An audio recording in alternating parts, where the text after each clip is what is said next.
working fine, right? Like it. I might actually be a bit quiet. Let me turn that up. There we go. And then I'll just run ads off the rip so people don't get them on the way in.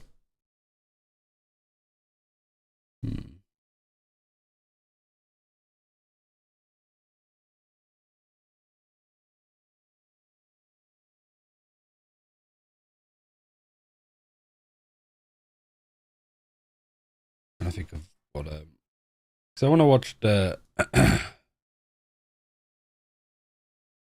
so watching the press conferences.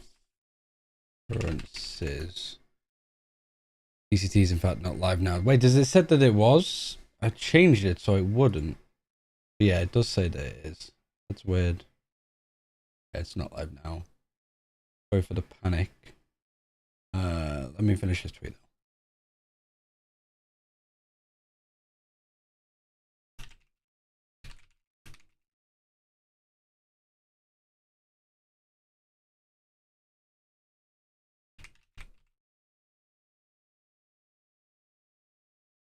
There you go. Yeah, I just flat out lied.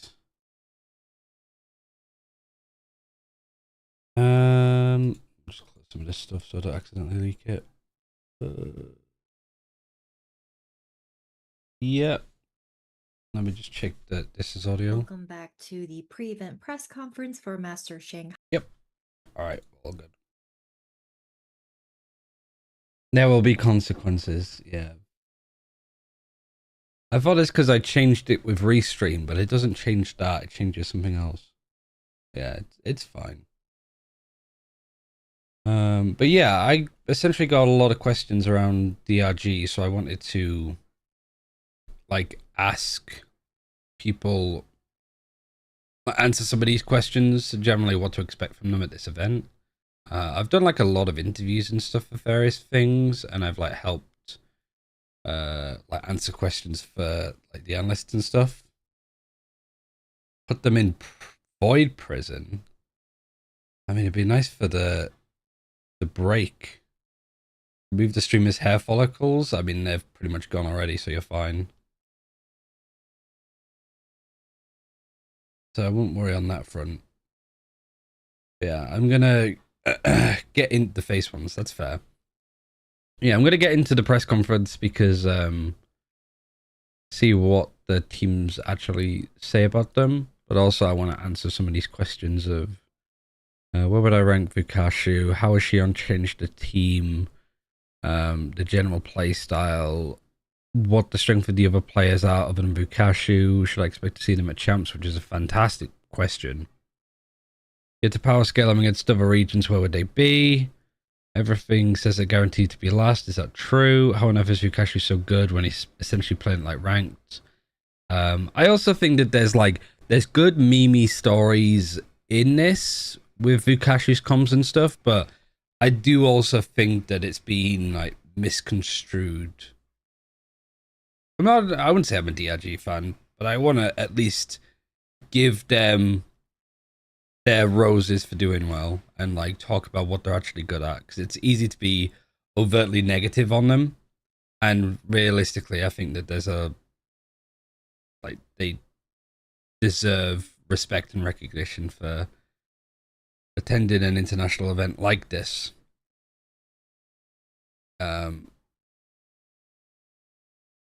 Yeah, what's holding him back? Yeah, so I'm curious on what is going to be said in this interview. I listened to a bit of it before. By DRG.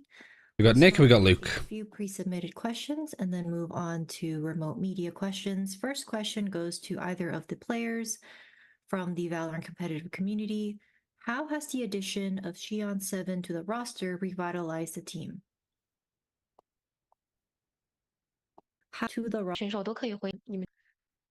是可以保守，阵容上可能有更好，任何的决定 So Nick said Phil. 都挺有默契的。What did they say about So Xion? Nick said feels like he will take more. With the Shoinchi getting to our team will have more changes, and we can change to more play styles in the game. And feel like sometimes when he joined to our team and bring some new thing and new style to our team. And Luke said, not only just the composition of more change, it's more about Zhuangqi has adjusted well in our team, and his play style is just really fit our play style, our team's play style. We can not only just play really safe, and we can try some aggressive things in the game. So they asked what Xion brings. I'm pretty sure somebody asked me that as well, so I don't know if that.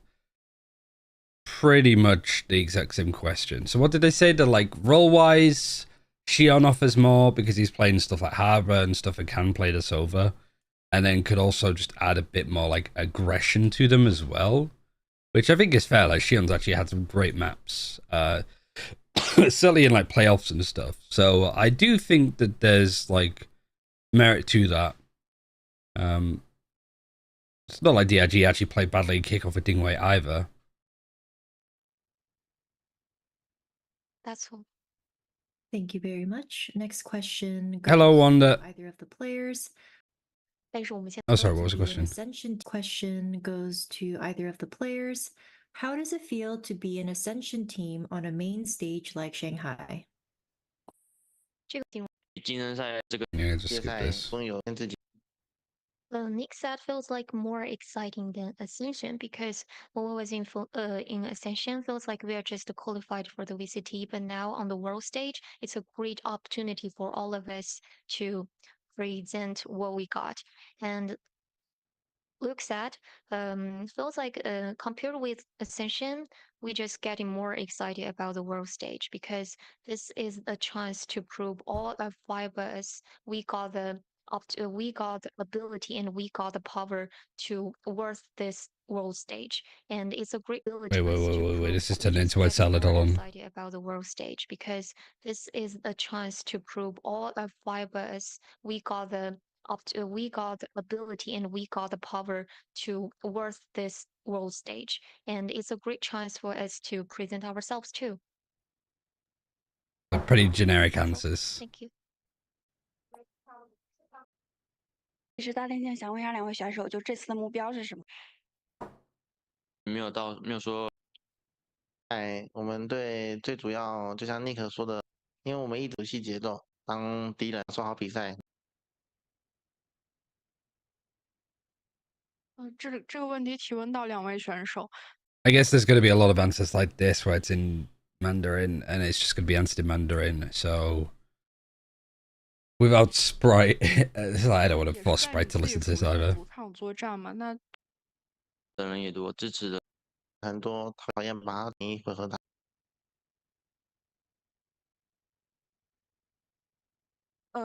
面对 TH 他们也是有。因为他 Oh, 们 we might be 能不 fucked there. 能 Faced against the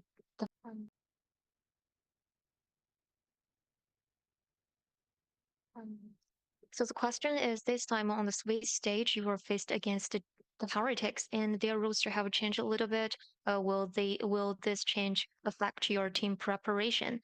And Nick's answer was that I think this is actually a chance for us to face against to them because you know the absence of mini bull feel like we can play something that targets on our opponent, and we have done our training and we have already reviewed the pre-match, so we have done the preparation like that. That's all. Thank you. 我想问问你们Was this Sue?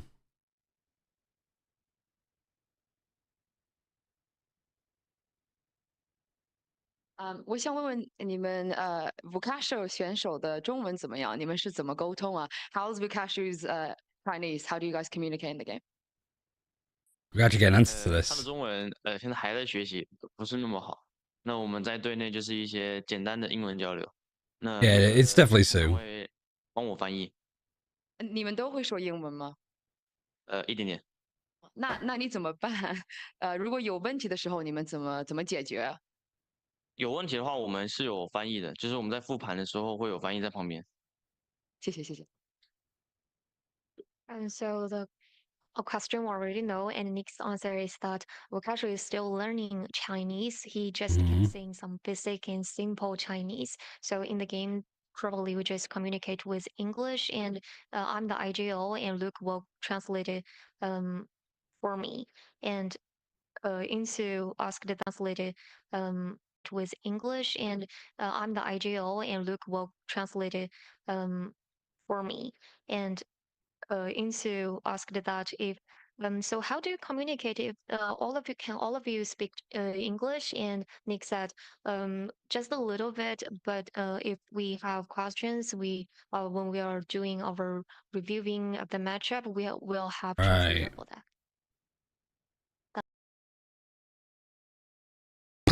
That sounds exhausting, for one. Like, even just sort of listening to it being translated, just the amount of time it takes to just get points across feels like a pretty major thing for teams to be running with, right? It's crazy how they're able to get it to work. But yeah, like, I'm sure that the general English understanding of stuff is good, like for calls and stuff in game. But actually trying to work out how to adjust stuff and fix stuff like timeouts and stuff is just a nightmare. So, thank you. Thank you very much. We'll now take a few questions from remote media.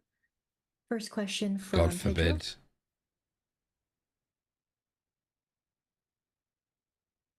Yes, got a question for anyone that can answer. Well, as what was said earlier on in the press conference, it's a major achievement for an Session team to make it to the Masters event. Not even the first year in their trajectory in an international league. And so, Agreed. my question to you guys is for you guys to continue the momentum from winning Ascension in China to then continue to fight amongst the best within your region. What do you think is the one thing that helped this? I know that the translator's just sat there, just shaking, just. I don't want. What's this question? Just ask the question. You don't need to like have the setup. Just be like. But it's also kind of a question that's been asked to get to this point. 其实第二季从晋升赛开始就获得了进入我们 VCT 西恩的什么？真的不论是就是除了游戏内的进步，我觉得最大的进步是情绪上吧，还有游戏队伍的气氛上，我们这3、4 Yeah, Luke is the wing edition, 100%. So Luke's answer was that except the things with in game, we think like the process is mainly about our mentality and environment in our group. So from the Ascension, actually there was roster changes. It's only 3 or 4 of us still in the team. So basically, for this time, for all along this time, we just trying to like get along with our teammates, no matter in game or in our normal life, and we trying to communicate with each other like better. And now we just cooperate better in the game. Cool. Adley via Largigi.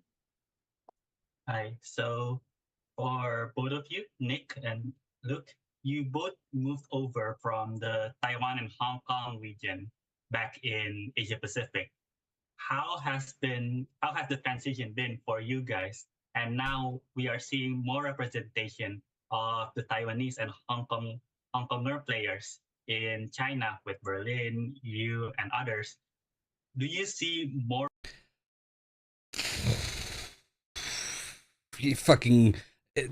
You know how much English did he understand because the body language changed dramatically for both players. Like, more representation of the you can't. Hong Kong It is not worth having this discussion. You and others. Like, he's right. There have been more like Taiwanese players come over to play in China, and like Taiwan and Hong Kong have their own like Pacific region to play within, like the Pacific Challengers, right? Seems like one esports and stuff like that.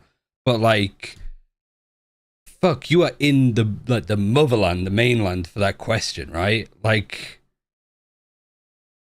I don't. How would you answer? You probably answer by going, "I'm not saying shit." We've seen orgs like be blacklisted from Chinese events because they whether it was an error or intentional or they didn't realize, it doesn't matter, but they insinuated that Taiwan isn't a part of like China. And now that's why we don't get to see Gen G play that much on like. So why would you ever bring up Taiwan as a discussion in a press conference with players? Because if they're smart enough, they're just going to be like, we're not saying anything. It almost feels like a trick question, almost. Gen G isn't banned. I know it's not banned in China, like they were at MSI and stuff, but their games are not being broadcasted. Separated from China in terms of performance as well as playstyle. 其实之前两位选手也是 Because I think there is a good question there. Like, Hong Kong and Taiwan have been able to access the game longer than mainland China because there's been Hong Kong servers in Pacific. That's what the China players of like EDG and stuff were VPNing across to play for like Masters Istanbul because there was no China servers back then. But you get what I mean. Like it's a valid question. It's like, yeah, like Taiwan and Hong Kong have a bit of they've had their own region and their own way to develop. But like to ask this question to a Chinese team at a Chinese event. 别的包括说就是大学建立之后也多来自我们来跟我们会看待有越来是有一些多的 Like, look at his face. 加入如何看待 He's like, I'm being very careful what I say here. 对，这里可以的 Sorry about that. They don't really want to talk about this. Yeah, no shit. No shit, they don't want to talk about it. Okay. Ah, man. Sorry. I think that's a very like Sprite said, that's a very respectable answer. Because it's not worth getting, like, in the weeds about stuff. Because again, like, you can separate it from the politics of where and what Taiwan is. But at the same time, it's like, it's a very loaded question that has got people in trouble beforehand. And even topics like that, I probably need to be careful with. Because it wouldn't be... All I need to do is misspeak, and like any chance of like doing even watch parties for China in the future is gone. You know what I mean? Thank you. Next question. I'm sorry, I can't read your name. Starts with a B. 都可以回答这个问题啊。24号是要面对到咱们仍然都有 This is just no question. 我们首先有就是以便就除了战术上，在队伍的训练的方向其实都和以前也会比较不一样。Very divisive issue. 以前练的就是 Yeah, it's just... it's tricky because there was also like points that like Sideshow made about why he wasn't keen on working an event in China. And like, I just want to flat out say, I don't really know too much of what he was talking about with some of the things that were going on. But like, I guess it's sort of the onus is on me to go and research it and to make up my own mind, I guess. In the same way of like when it comes to like Saudi Arabia and sports washing and stuff like that, because I think that's going to be much more prevalent in the future for Valorant esports, or just esports generally. It's like Saudi money is coming after everything. And I'm very surprised that Valorant wasn't in the Esports World Cup this year, but I guess it's because it's too reliant on like their own circuit, right? If they go and do the Esports World Cup with an event, it's going to clash with like the VCT season. But yeah, it's tricky. And for me personally, I think it's good for people to educate themselves on things that are happening in the world to make up their own minds of what they want to support and what they don't. But I'm also of the mindset of like when it comes to like enjoying Valorant as an esport, you don't need to know some of the geopolitical issues that are going on in the world in certain regions, right? I think most people treat esports as a bit of escapism, and there's nothing wrong with digesting content that might like if we have the Esports World Cup for Valorant in the future, is it a problem for people to actively watch it if it was?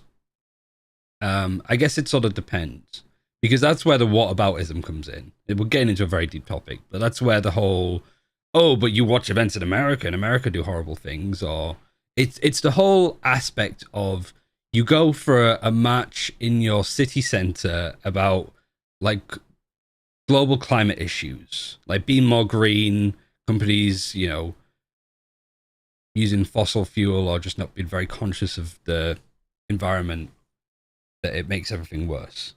And then the interviewer turns around to them and like, oh, did you drive here? Did you get the bus? Because if you got any of those things, you're a hypocrite. And it's like, well, fucking, yeah. It's easy to sort of disconnect yourself, I think, from those kind of thing. Is esports? Anybody who tries to mix politics and games together is a jerk. I would agree, but also at the same time, I think it's important for people to be aware of like what they're consuming, and it's the whole idea of like, if you buy clothes, you need to be conscious of the fact that they could be made in a sweatshop, right? Like, you have to be like aware of the world going on around you, but at the same time, there's nothing necessarily wrong with, like, you can't not partake in the world. Like, me being at this PC is maybe not as like, I don't know, like environmentally friendly, because I've got 2 big lights on, I've got all these monitors. I live in a city center. Like, essentially, for me to be as green as possible, I need to not drive and I need to not have kids. Like, actually, genuinely, the best thing that I could do for the environment is to just throw myself off the balcony now. You know what I mean? Like, it's hard to not go against the grain with stuff. Like, I can't believe that you would ever ask a question like that.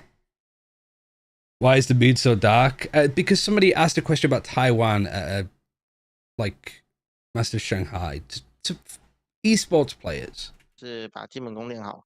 那现在来大师赛可能换阵容，所以我们还针对了阵容去调整。然后再就是心态上，教练也是告诉着我们，就是我们以学习的心态来打这场比赛，然后就是把每件事情像以前一样做好每。I don't want to say it's like political correctness or anything, because I don't know enough about it, to be honest. I don't think it's like fair for me to make a statement, but like, first of all, I think Sideshow taking stances like that, whether it's like against Saudi money and stuff like that, or whether it's like things relating to China, I think is incredibly brave. And I have a huge amount of respect for him to make people aware of that and to take a stand, because, you know, that's a very brave thing to do from his position. But also at the same time, I do think that it is a luxury for Sideshow to be in that position to do that in the first place. And I think he would recognize that too.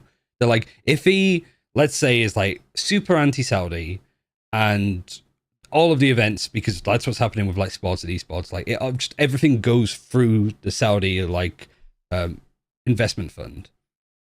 And one of the things that we don't want to work with Sideshow anymore, because he was very anti our like regime and stuff, so we don't want to work with him. Sideshow could still go and stream. Sideshow could still go and do plat chat, and like he could do whatever he wants because he's a very talented person. But like what I worry about, I suppose, is, let's say we see more events happening out of the Middle East for Valorant in the future. Are we going to criticize casters that decide to do that work? Because some of them need the work and need the money, and also like they're probably going to get paid really well to do it too. But yeah, I think that that's like a very interesting discussion, but like huge respect for like Sideshow to be able to do that, and like to make people aware of stuff. Like I had no idea. I obviously know that like China can be very controversial in a lot of stuff that it does, but I had no idea what some of the stuff that he was talking about was until I like looked it up. And seeing people's reaction of being it propaganda or not was like, yeah, opened my eyes, really. But I think it is also important to state that the difference here is like we played this game, or we watched this game, which is a predominantly Tencent owned game anyway. Yeah, it's hard. And also, Tencent isn't the Chinese government. And the point that Sideshow made about it being like, sometimes Tencent and NetEase and those big companies are antagonistic to the government because of the neoliberal, like, global capitalism. Like, sometimes the government and NetEase / Tencent don't agree. For example, when the government turned around and said, we're actually going to cut down on microtransactions and predatory microtransactions in mobile games. And I think the stock of NetEase and Tencent dropped massively. And then, like, a couple of days later, China was like, yeah, Chinese government was like, yeah, we're going to reconsider this. You know what I mean? Like, it's silly to say that Tencent and NetEase are in control of the Chinese government, but it's also silly to say that they don't have any influence because they are massive companies in that region. But the difference is, like, the Saudi, what they invest from is from the royal family and all that kind of stuff, right? Sorry, I'm very opinionated on this because I actually did a talk like a week ago, like at a tech festival in Bath, where they were talking about the Olympics, and the panel talk was along the lines of like, is the Olympics going to be in the metaverse in 20 years' time? Which, you know, media is like, oh my god. But like, it was generally a good discussion because I think stuff like the Olympics is really struggling now. Like, it starts in Paris next month, and it's, for me, I had no idea it was happening, know where it was until I got told from this event. Like, personally, I just didn't care. And I would imagine that the majority of people here as well probably don't give too much of a shit that the Olympics is happening, right? So, like, what is the future of one of the longest standing global events going to be? Next month? Yeah, exactly. Like, nobody knows because nobody cares. But my biggest issue is like, well, eventually then it's going to become, like, surely that would be, if I'm the Saudi government that's wanted to involve myself in all sorts of different sports, like the World Cup, like kickboxing, like MMA fighting, boxing, Formula One, football, by having Ronaldo and stuff playing your like country, surely one thing that you're aiming for as the Saudi government to get involved with is the Olympics. And so, yeah, it's a big discussion, I suppose, overall of like, my job was to essentially like talk to a panel of like sports people mostly, and be there to talk about esports. And there was people there. There was a teacher on an esport degree, like at a college/university, which I think is a really good discussion to have. And also somebody from the British Esports Association. And I felt very like antagonistic through the whole thing because like, I think we all have, like, we either have issues with the idea of esports being governed one way or the other, or esports being taught and having people pay money to study it at a university or school. So I was very like, but yeah, like one of the things that I spoke about is like, esports is going in that same direction, but I think that the audience for esports and video gaming, maybe not in my generation or even the Zoomer generation, but like Gen Alpha and stuff, is incredibly progressive. And so even the audience that is like studying esports and stuff now is very, like, one of their biggest concerns about the Olympics is the carbon emissions, having how many people travel to Paris, when having so many people there, building stadiums, having all those like planes going in and out of one country, how much of a footprint that has, like, carbon wise. Which I was like, I never even really like obviously it's a big issue, but that wouldn't be the first thing that I would go to as a problem with the Olympics. So I was like, actually, that's a really cool sign that the generation below me is hyper aware of things like this and wants to do better with it, because I guess naturally they're the generation that has to deal with the consequences. So yeah, it was like, I've tried to spend this last week since then trying to clue myself up as much as possible on the topic of like Saudi Arabia's like investment fund, like what exactly sport washing is, how progressive the country is getting, because one of the people there was saying, you know, like, oh, Saudi Arabia is getting better, it's getting more progressive. It's like, you know, women can drive now, and it's a little bit like, yeah, I don't think that the good washes out the bad as much. And like, I have no doubt that Saudi Arabia is trying to do better, whether it's for PR, for genuine like progressive reasons, because it's like global capitalism, right? You need to you kind of need to play ball, I suppose, with the rest of the world and your like ideologies. But like, I need to see a lot more. I'll like really believe it when I see it. Yeah, it's a hell of a conversation to go on. 一个基本 But I'm just literally updating people on like my week. Like this whole conversation about being asked about Taiwan to 2 players here has just set me off on like the fucking week that I've had.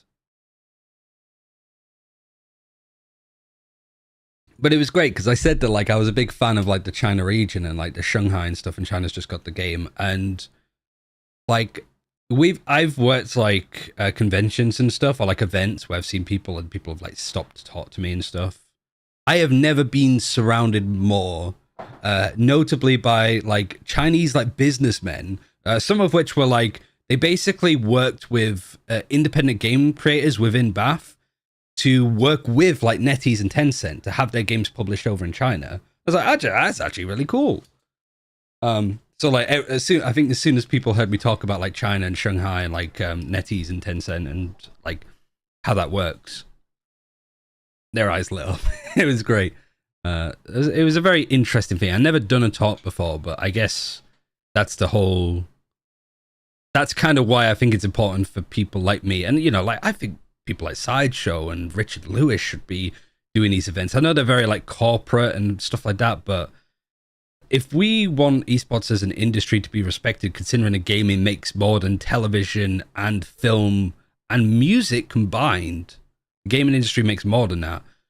We need to do a better job, I guess, of like representing the interests and the scene, which requires us to sit down against people that are going to be really dismissive against esports.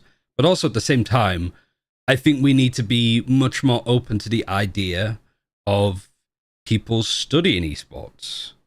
Now, I know that's going to probably not be an agreed upon topic, and I do agree that it's an easy way to cash grab against young people to exploit them doing esports as a degree. But as somebody that did a degree in media production, it was all the transferable skills that I got that allowed me to do what I do now. I didn't have to go to uni to do them, but it was something that I wanted to do. And it was something that taught me a lot on how I can be a YouTuber, be a streamer, be a caster, stuff like that. To understand the industry that I'm in. And there was another point as well. And also, yeah, because we've been sold down the fucking river, I think. Like my generation and all the generations below. We were told that if we did well at school and we go to university, we get a degree in something, that we can find a job in that space. That has not been true at all. It's just not been... we have been sold snake oil in that sense. So if you are going to go to university, whether you want to just be outside of like your hometown for some independence or just study something that you enjoy, because that's life, you should be doing stuff that you enjoy. Like that should be celebrated. But I think the biggest problem is like with any esports degrees, it depends on who's running them. Who's like leading the courses? Like, are they experienced people? Like, are they like actual producers that work in the scene?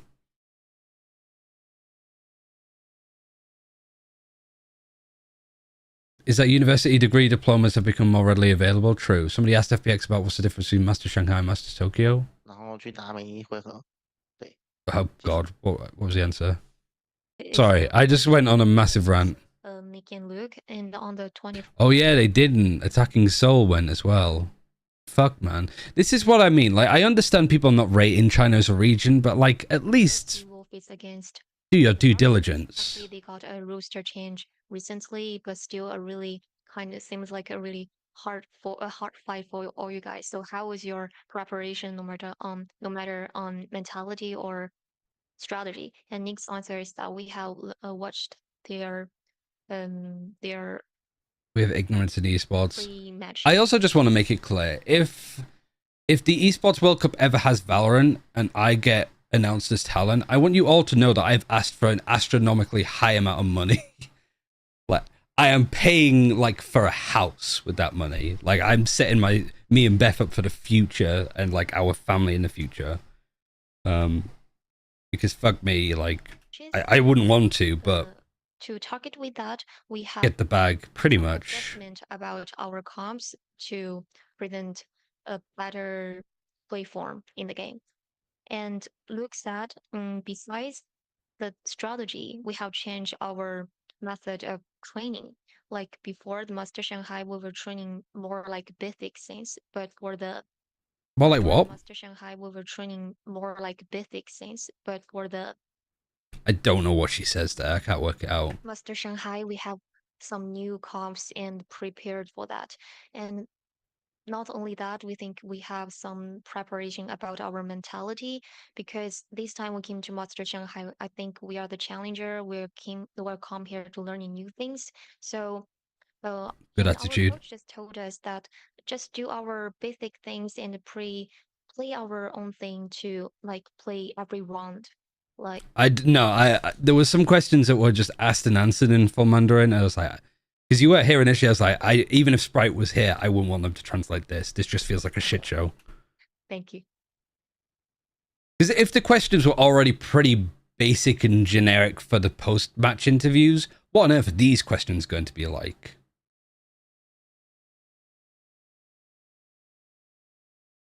Might as well get some money along. And I mean, it's like, because I spoke to Beth about it a little bit as well. And like, I had conversations with some of my like LGBT friends, because Beth's bi as well. So it's like, still applies to her.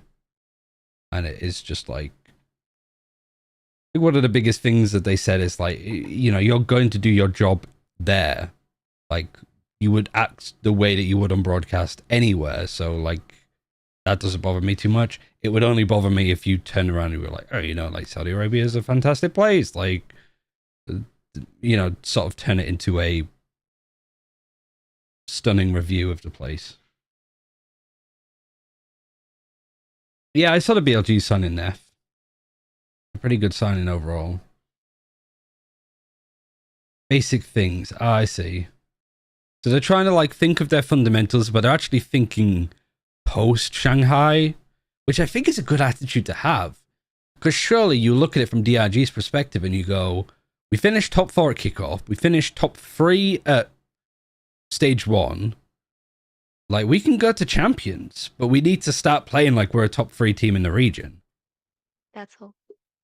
I love that she ends it by saying that's all each time. But I imagine that's possibly it. Only 24 views. We'll pre-submitted questions first and then move to remote media questions and also on-site media questions. So the first question goes to either of you. Former Bleed member that won Ascension with them. The Singaporean, aren't they? Do they speak any Mandarin? From the Valorant competitive community. I know there are issues everywhere, but I prefer not to go and have events and spaces that aren't welcoming to people who are part of that. Yeah, for sure. And I mean, it's good that he's full Mandarin, actually. That's the other side of it as well, because like I'd feel like a huge hypocrite as somebody that not only has worked in the game changer scene, but also been very like pro trans like players being in the scene and feeling welcomed and respected, not only just in game changers, but just in Valorant esports full stop. So like, it's something I've been giving a lot of thought to ever since I saw like Sideshow's video on Saudi Arabia, and then also all of the discussion around like China at this event. Singaporeans do speak Chinese. Ah, interesting. Is that the case?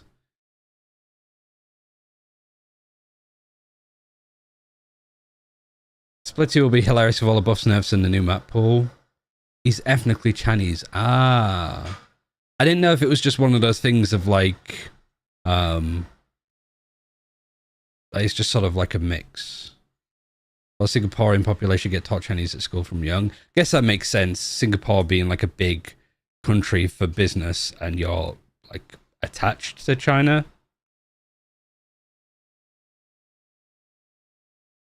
Same as like Hong Kong, really. Like, there's a lot of like British Hong Kong like students for sure. A lot of them live in my building because they go to the University of Bristol. First team to use Clove in the VCT League. What is your assessment of the agents so far? I think Berlin's English is quite good. So, but I also don't blame them for having it translated anyway. So, like, you could already see the Berlin's looking like, I'm ready to talk about Clove. Plus 呢是第一支在我们的 VCT 当中使用木蝶这个英雄的队伍。那你们到目前为止对于这个英雄的看法是怎样的？觉得他在队伍就是他在地图当中会有怎样的一个作用？目前拿下来感觉强度还行吧，但是它有点只适用于特定的阵容，在一般常规阵很难去取代其他的角色。我觉得这个目的的话，有自己的特殊的玩法，特殊的一个功能性。And so Berlin said, so far it feels like this agent Clove is kind of okay, kind of powerful for the team, and he thinks might just suit for like some special specifically comps in the game, and it's really hard to take place of other agents. And Lyser said that feels like this is it's a very special agent that suit for a special comps in the game. I will say that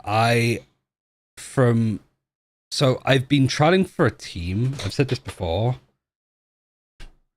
The amount of Clove that I've been seeing is pleasantly surprising. Notably in certain comps, which I won't say, but if I see them, I'll point them out. But I think that all I'll say generally is I think that FPX are onto something. But there are also examples of teams like in Korea, like that would play stuff like ISO, like your man's team. And I'm, especially with the Viper nerfs, like double controller, like still might be a thing. I don't know though, but it's been interesting to see people experiment with it. Thank you very much. Thank you. We'll now move to remote media questions. Because yeah, I guess the way that you have to think about it is like on certain maps you could either go double initiator, which is very like on attack, very utility centric, very executing onto a site like Breachstone, Recon, Skyflash, Gecko Flash, whatever, just big utility, taking space. If you're running like Omen Viper, you might be like trying to lurk and put pressure in the right places. With Clove, you can do both.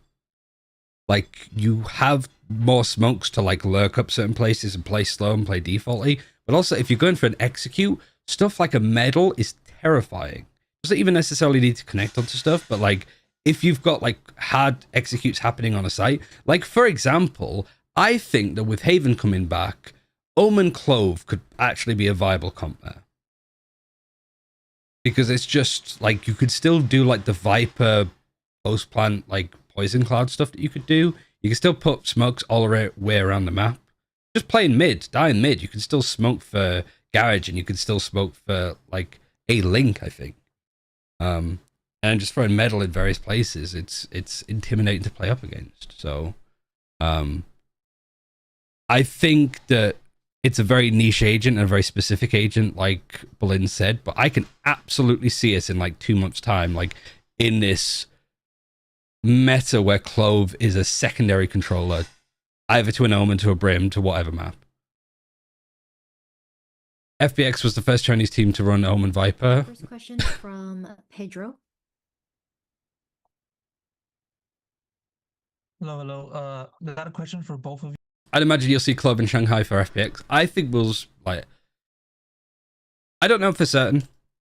I don't have any insider knowledge, but like, it really wouldn't surprise me if there's other teams that are thinking of some ideas here. Especially on maps where you might have considered the Viper before. Because like, you think of like FPX were running Omen, Astra, Viper on Lotus, and Viper got nerfed. So, could you run...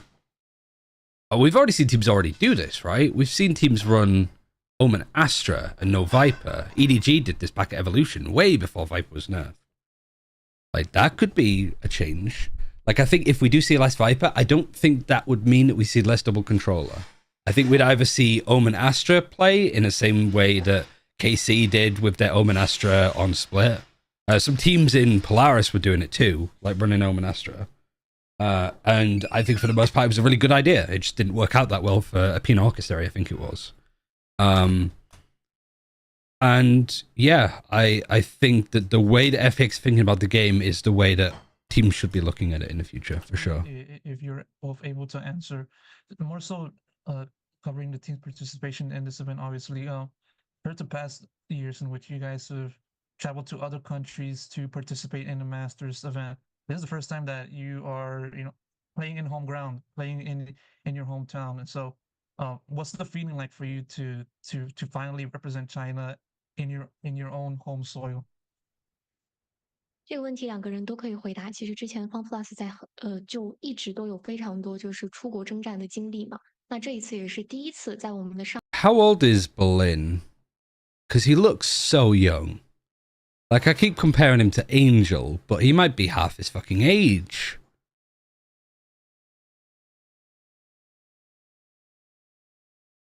Because it's crazy to, like, he's put that much pressure on. He's only 20. That's mad. Because he is like a little mini Angel, but he's pretty much like half his age. 上海在我们的本土中国进行了我们的本土作战嘛。那作为 CN 队伍CN 赛区的一个队伍，对你们来说，感受在我们的本土作战是怎样的一个感觉呢？更加适应，然后也不需要调试它什么的，感觉很方便啊。然后感觉在这里打，更加放松吧。I also like from all of the interviews and stuff I've been doing, like Tom Biz is working on the video currently. I love that I could just wax lyrical about Lysar at the moment. Like, I didn't expect it. It feels weird, I suppose, because most people would have seen him just be atrocious at Madrid. But like, how much he has been fucking in stage 1 is so good to see. I just hope he could surprise during Shanghai. 然后，对，就像刘一头说的，你不用调整任何东西，对。但是这还没打，所以还不太确定会怎么样。Right, and tell me why DRG have any chance. Because everybody, like, specifically against Heretics, TMV, it's going to be because Heretics panic because everybody tells them that they're playing up against not only by here the worst team at this event, but the worst team to ever be at an international Masters event. That's what I've heard people say, which I think is outrageous, but also it wouldn't surprise me to see Heretics with a stand-in lose a pistol. Like, all right, that's fine. Like, we'll just play up against Eco. Okay, we lose flawlessly. And then they lose a bonus. And then the confidence starts to come in for a DRG. I can absolutely see Team Heretics just panic if this team decides to like show up against them. The problem, I think, is that DRG are way too reliant on like defaulting and an attempt at a default at least. They're very structured, but they're also very like telegraphed. It's a bit obvious. It's a bit basic, I suppose, in how they play. Like, you look at their comps, it's like there's nothing flashy here. It's just maybe a Cypher on Ascent because of Vukashu, but they're playing like stuff like Harbor Viper on Icebox. All right, lots of people run that. So normal comps on Breeze, normal comps on Split. There's no FPX levels of like crazy comps, right? Because these guys are generally trying to play properly. And if you're trying to play properly against EMEA teams that have played properly for the last 3 or 4 years, you're not going to have any surprises against them. They have the highest meta score. Yeah, because it's just... And that is also why they're here. That's what's so tilted about China, is like, it hasn't been that amazing to watch DRG qualify. Like, they've had some fantastic moments. Mechanically, it's a great team. But you watch, like, Nova do some crazy things, like, ideas-wise, and you go, that's actually kind of cool. Like, I like that. I like the direction that they're going with. Same with all gamers and stuff. But then DRG, just because they're playing de facto, that just wins out. Who is the worst team to go to an event? I don't know, actually. You could say Bren Esports because they technically didn't get to go. They qualified and didn't get to play, so it's not their fault. I think it might have been their org's fault, actually, to get the visas, so probably Bren Esports for not actually turning up. The worst team in first Reykjavik? It wasn't Vikings, it was it Vivo Key that qualified for that event as well? Was it Shark Gaming? Is that what they were called? Shark Gaming? I cannot remember. God, that's going back. Havan Liberty? Could be. Man, I'm trying to think. Full Sense? Maybe? Because Full Sense was a little bit of a surprise at the time. Guild didn't have good international events. As much as I thought the team were good, they didn't perform that well. Man, it's a good question. It's not a very nice question, but As I said, feels like we don't have to do too much adjustment for the like jet lags. Feel like more relaxed about it. And Berlin said, just like every team in 2021 might call the the worst. Yeah. New feels like maybe there's not too much adjustments have to do, but we haven't start to play on the stage yet, so we're not really sure about it. Thank you very much. We will now take some questions from on-site media. You can tell he's the RGL because of just how his eyes dart around the room. Like he's very like, I must be aware of everything that's happening. I must be cerebral. I must like feel a fly land on the side of the room. I must be definitely aware of everything happening. He's just, he can hear Lysol's heartbeat and everything. He's just full. That's my IGL. He is just in the fucking Matrix.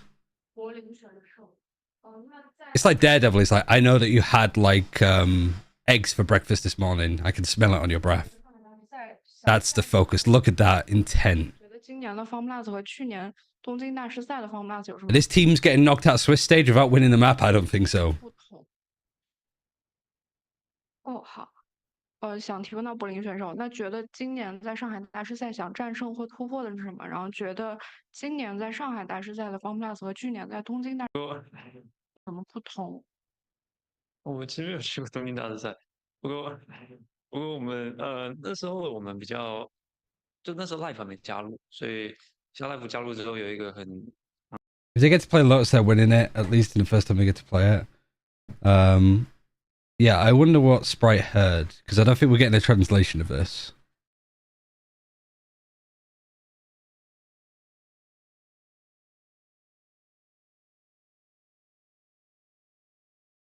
Yeah, I'm trying to think of like international events of like, because obviously there's been times where the favorite team haven't gone. I don't think that necessarily means that they're bad. Oh, this was the question? Oh, so it was on-site Chinese journalists? Alright, then that's on them. They're not getting invited back. I thought it was like online VLR journalist kind of thing, you know. 我现在是越走越好。那这里是大连店，想问一下两位选手，这马上要开赛了嘛？然后赛前的心情是什么样的？我个人的话就是挺平常心的，就是像我们面对当时常规赛的时候，还有就包括在打那一段系列赛的时候一样，就是放轻松打，然后打好我们对该有的东西。I don't even speak his language, and I'm like, he's so well spoken for a 20-year-old. This was like American players. They're like, 1 second, I need to hit the griddy, and they're just talking in fucking TikTok lingo. This guy's 20 years old. I don't even know what he's saying, but I know it's good. 开心，比较兴奋吧。然后跟之前没什么两样吧，就是什么觉得打比赛还是比较怎么令人觉得比较享受的一件事情。I do think it's a good question to sort of ask, like, what's different about this event for them in comparison to previous events for FPX? Like, is it the fact that it's on, like, China soil, or is it, like, how well you've done as a team this whole stage? So he has 19 years experience in talking. There's people with double that experience that shouldn't be talking, Breeze. 但将面对的 Foot 也是一个很有创造性，并且敢于尝试新阵容体系的队伍。那么，我让我们的我看过他们的比赛，确实他们的阵容跟我们一样都是挺独特的。然后我觉得我们的优势在于说依靠个人能力挺好的，所以我们包括个人。Sorry, I just want to gloss through these. First question from Adli via LAR GG. Hi, So What do you think of Taiwan? It's this is the first time that the same person that asked it. held in China. Usually, when you are practicing or scrimming against Asian teams, it's more normal since you have access to it, but it's less normal since now EMEA and America's teams are visiting the region for the first time. How have the quality of the scrims and the practices have been for you guys? Now those Ooh, I can answer that question. It's fucking Wall Street right now. Teams, I'm seeing teams from like Pacific and China that didn't qualify for Shanghai. They probably should be having more of a break. Full practice mode. are coming into China. Is it interesting to see how they are adapting to the Chinese playstyle, or is it this? After said EDG doesn't scrim China teams, that's not too surprising though. Because again, like, why would you? Like, EMEA teams don't scrim against each other, some of them. Like, teams would rather scrim the likes of, like, Apex and KPI, like the top tier 2 teams, frequently. As opposed to scrimming even teams that they're, like, not in the same group as. Because you don't know if you're going to run into them in the future. So, like, in China, where you can scrim on Hong Kong, Tokyo servers and just scrim against the best Pacific teams. Or the best teams that are in Korea, Japan, the Taiwan Challengers League, Vietnam.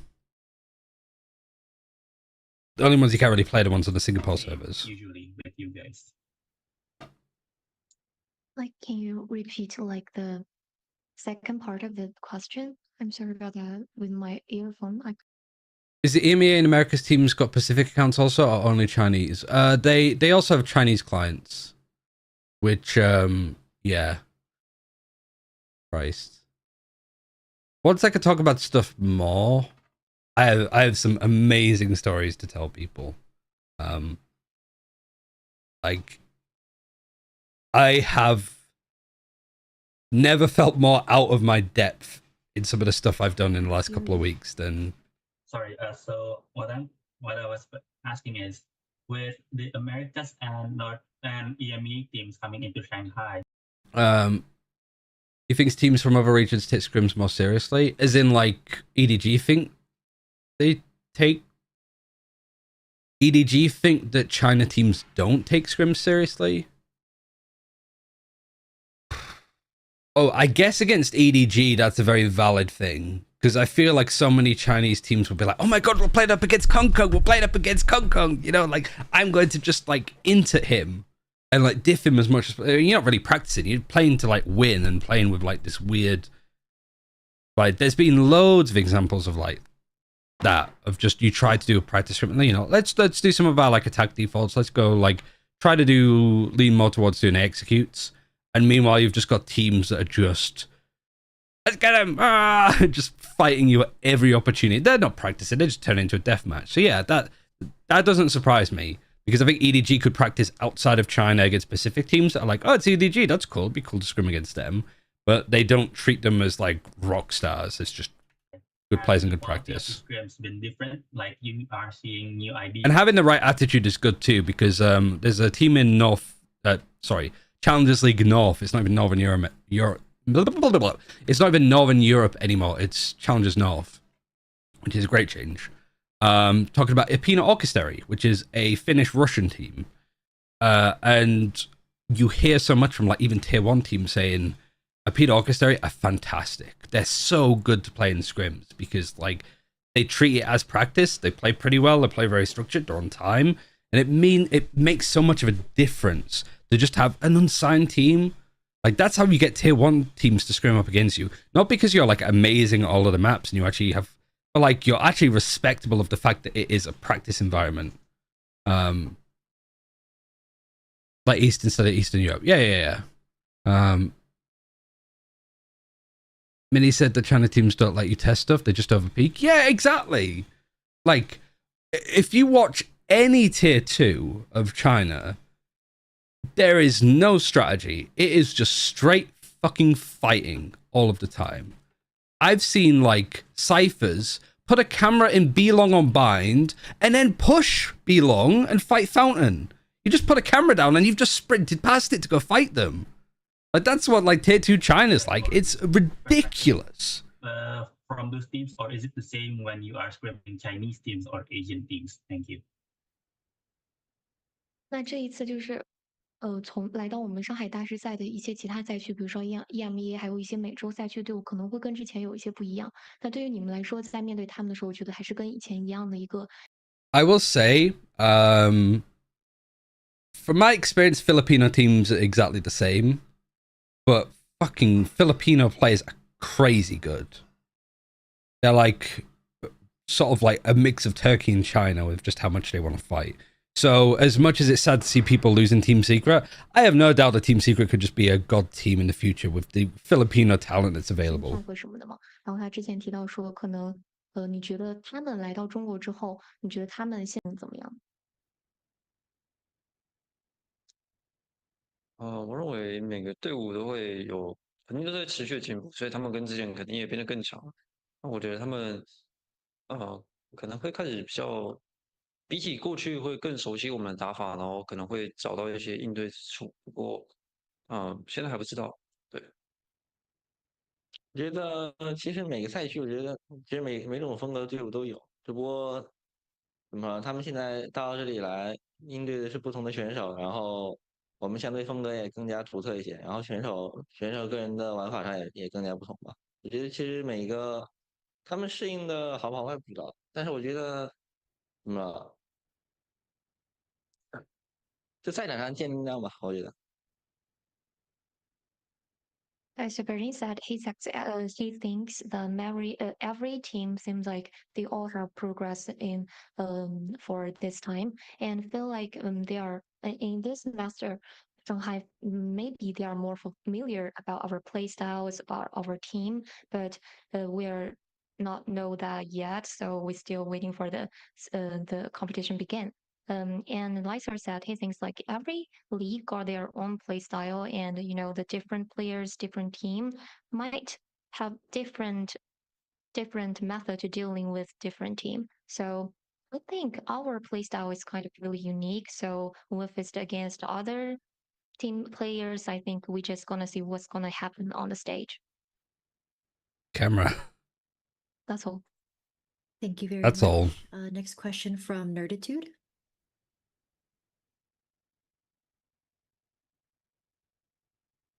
Thank you so much. My question is for both. Now that they are competing at home, does the pressure from the crowd make them nervous or giving them a boost? Good question. Also, Sprite, do you remember what Berlin said after they qualified for FPX? He came out with like a really based quote, and I can't remember what it was verbatim. It was like along the lines of like, we can't make you proud if your expectations are too high. But it was just worded in a really good way. Was it Ayang that said it? I can't remember. I thought it was Berlin, but yeah, it might have been Ayang. Sorry, they're faced against. Is it Life that said that? Or just everybody? No Fucking, it was Lysol. My question is for both. Now that they are competing at home, does the pressure from the crowd make them yeah. nervous or giving them a boost? 这个问题给到两位选 It's a 手。 good question. So I'm genuinely curious on their answer. 那你觉得就是比如说现场的观众啊，或者是说本土的一些大家的期待，对你们来说会有一些压力吗？我个人的话应该不会，就是我认为 Guess we can skip it because it's getting translated. 比赛在赛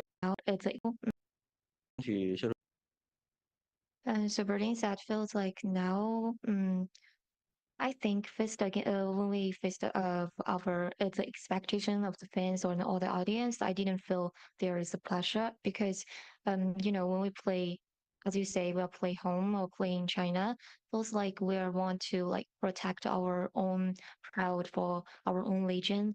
But we want to win. No one wants to win more than us. We are the and feel like we are more want to get this win than anybody else. And Liza that feels like actually it's very normal for players to have pressure on the stage but no matter your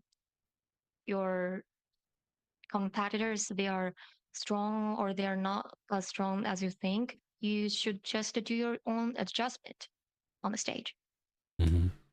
That's a good answer. You gotta do it for the fangirls in the crowd, guys. They're gonna be crying if you win and crying if you lose, so make sure it's good tears. Yeah, I think that's like a fair point. It's definitely gonna be like new to them. I do wonder what the China audience is going to be like, because we already know that there's some psychopaths that harass Kung Kung in his stream every day. Whether these teams, if they underperform, whether it's going to be met with sympathy and support, or whether it's going to be a giant letdown. And that's all. Thank you. Thank you. Final question from Pedro. This will be a two-parter for Berlin. I just want to know, given the teams finishing bottom of the standings back then in Masters Madrid, what do you think was the one thing that the team adjusted from that time to now? And for the second part, I went fucking crazy and cooked up the most outrageous stats in the universe. What was your reaction on just... What's a BLG change? They need an IGL. They got somebody that's been good in other regions and also fluent in Mandarin? Question mark? Or at least good in Mandarin. So I think it's a good move. The right move, right direction. But as the conversation for, like, it's been the obvious thing, like Billy needs an IGL if Bianca doesn't want to do it anymore. But now, especially with Bear and other people calling, I'm like looking at K-Knight and Bianca and Yosemite being like, all right, you guys need to fucking step up now. Because Wisey's been playing terrific, but we haven't seen anywhere near enough from the other players that were on that Champions team. And even Bale said in an interview, like, honestly, I think the team got very lucky at Champions to qualify and to beat NRG twice. Imagine your new coach going, yeah, probably shouldn't have been able to do that, to be honest. It's crazy, but it's true. Like, this Billy team, like, surely have so many expectations on them. In Chinese Valorant stream Genji game on their own platform? Yes. Knowing that you guys... There might not be like an official broadcast, but you can watch part of them. That was the main point when I translated it. Yeah. That's your first opponent in the Swiss stage. I mean, it's fucking the Korean China culture, I suppose, of just being like, coming into a team and be like, yeah, this team was actually kind of shit. I don't know how they did it. I'm still trying to work it out for myself. 这个问题是给到柏林选手。第一个问题呢是想问到，自从马德里大师赛到现在这段时间以来，你们的调整做得怎么 God forbid if Finesse reads that interview. People like, even their coach now says that they shouldn't have beat us, and they still beat us. My God. 然后有哪些不一样的地方？然后第二个问题呢是想要问到，在第一轮的瑞士轮中，你们将会对战到 Foot 吗？又是怎样的一个感觉呢？想有什么想法？我觉得马德里大师赛的时候，Life 刚加入不久，所以我们那时候的磨合并没有到很好，然后战术和 Life 个人的玩法上还有一些出入，就是还没有融合的非常好。那现在的话已经调整得很好，然后有更多的新战术，所以我觉得还不错。然后，面对到 Foot 的时候，其实并没有太多什么想法。 I ate too much food. 前面是瑞士，所以我们还会打到很多的对手，就是先打谁后打谁，其实没什么关系。就是Foot我们之前也有打过，就是像前面讲的，就是多注意一下他们的个人能力，然后我们打好我们团队的部分就 OK 了。And so the answer for the first question is that in Master Madrid, Love just enter our team. So at that time, we still like trying to make their composition of his like own individual powers and our strategies. But it feels like we are getting more and more better, and we are like communicate more and better now. And now we have created some new strategies. So feels like it's gonna be different in this Master Shanghai. And the second part is that we faced against the food. We didn't think that will be too special because the format on the Swiss stage, we still maybe will face against the other teams. So there's nothing like really needed to consider about specially. And we have play against with Boost before. So like I just said, maybe we just gonna focus on them like what they are gonna play and we gonna target on their like individually and we gonna play our own thing well. That's all. Thank you. Thank you very much. That concludes our press conference with FPX. Thank you, Lysor and Berlin. And to our media, we'll be back shortly.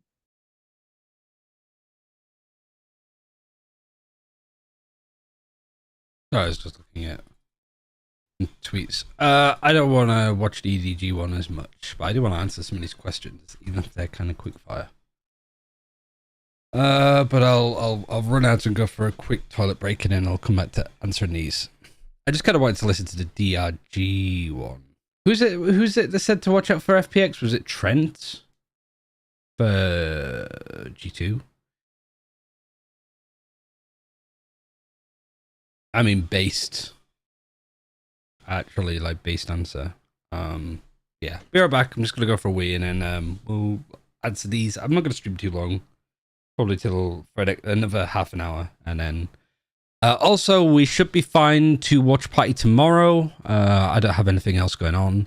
Friday, I can't do. I'm dog sitting. Beth's family dog's back legs have stopped working, which is a very scary thing for an old dog to go through because you don't know if it's time yet. But the vets have sort of given him antibiotics, painkillers, and just generally see if it improves. And it gives tomorrow. The game's out tomorrow, but like on Friday, I'm not going to be able to stream because I'm dog sitting. I'll watch the games, but I'm not going to stream the games. We should be back for Saturday, Sunday, normal days. But yeah, it's been a bit of a tough time mentally because Beth's dog is ill, and like Beth's dog is like kind of my dog to a lesser extent. And so like they're old, and we don't know what's going to happen to them if it's time for them yet, kind of thing. But like they're okay, they're not in pain. It's just that they're not really able to walk much on their back legs or like go to the toilet and stuff. But it's also sad because my dog from growing up that we've had for 10 years is in the same position. He almost got put down on Monday, yesterday, but he had a bit of a perk up, and generally it's broken down now to, if I had to travel up to Yorkshire to say my goodbyes, I would have done, but like because of how up and down it is overall, I might not really get the chance to, and like especially with Shanghai happening and stuff, and like me doing the other work and also casting Polaris. It's quite difficult to like find time to go home, and it's also super expensive to go to Yorkshire now. It's like £150 for a train ticket. So we have 2 elderly dogs that are like potentially on their last legs, excuse the pun. So it's been a lot of crying, a lot of sadness. So I've tried to deal with it by overworking, which is not a good sign. Hold strong.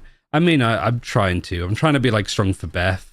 I'm trying to be strong for my family too, because it's tough, really. But I do feel like I said this to my mum last night. Like when I say goodbye to my dog, like because they came for like Christmas and stuff to Bristol, and then they left. Like every time I usually say goodbye to Kai, I'm like aware like it could be the last time that I see them because they are getting old. Like they're like 12, 13, but they're also a German Shepherd, so their back legs going is a very, very common thing. So yeah, it's tough. Like usually, like I'm okay with it. I've been alright with it today. I think it's just when it gets onto an evening when I get a bit tired, it gets a bit hard and a bit sad. Because there's more the decision, I suppose. You know, like deciding to send them off, I suppose, as opposed to them like my old dog like died in their sleep, which, you know, is ideal because it's just they pass naturally. But deciding whether somebody should go ahead of their time because they can't really function because their back legs and stuff don't work, or their quality of life would just diminish so much, it's not fair. Like, that's a really difficult position to be in. But yeah, it's just fucking full on. And then Polaris has started, and then Shanghai started, and then I'm like getting my first experience head coaching a team, which I'd say has results-wise not been going great, but scrim-wise I think we're making good strides. It's just been incredibly stressful. So it's been good to stream, to just like tomorrow should be nice as well, just to enjoy the games. But yeah. Anyway, I said I was going to go to the toilet and ended up talking too long, so I'll just blast through this. So I tweeted out saying, like, because DRG is a fresh new team, Dragon Ranger Gaming is a fresh new team for an international event, like, what do people generally want to know? Whether it's the complete beginning stories of these teams, the players, the general narratives, or more specific questions like where Vukashu is in rankings of best sentinel players in the world. What has Shion done to be incorporated back into this team, and why was it so successful? I think the best thing for me to do to start, I'm actually going to record this because I'll just stick it on YouTube as well. So let me just, yeah, so that's that one. Okay. DRG, Dragon Ranger Gaming. Okay, I'm just going to do it as a one-take thing. So with Dragon Ranger Gaming especially being at Shanghai, having its international Masters debut on the international stage, I thought I'd make like a video sort of going through the general players and the storylines and stuff and who to talk about. But also I asked on Twitter some more general questions that people might want to answer to. So I'm going to do my best to like blast through talking about the players, the results, because it's very even hot and cold within China. So it says a lot of how they managed to qualify in the first place. But also like their maps, what to expect compositionally, what's been good for them, what hasn't been good for them. So I think the best thing to do is to talk about the genuine like history, I suppose, of the team from the beginning. So this was a team that played a lot in the China Evolution Tournament, which was like an off-season event during the off-season normally. Like it was like September, October, November. But this Evolution Series event also went into Ascension. So you'd get points from these events, and then it would go into the Ascension. You'll notice the teams like FPX and stuff, Titan Esports Club that DRG played up against, were partner teams. So like EDG and stuff played this Evolution event. But for everybody else that didn't get partnership, like Trace is here, Attacking Soul Esports didn't get partnership, EDG did, FPX did, Trace did, Tech did, Top didn't, Billy did, LGD didn't. Like for the teams that didn't make partnership, they had to play Ascension. And for Ascension, it was a pretty one-sided event. At least you would have assumed so. Rare Atom were the second best team in China regionally throughout the whole Evolution stage. Maybe FPX sort of pushed them or Trace did, but Rare Atom was keenly behind EDG within the region during the Evolution stages. And in the grand final, they lost in shock fashion to DRG. DRG, the best example I can think of another team like internationally to talk about is Gentlemates.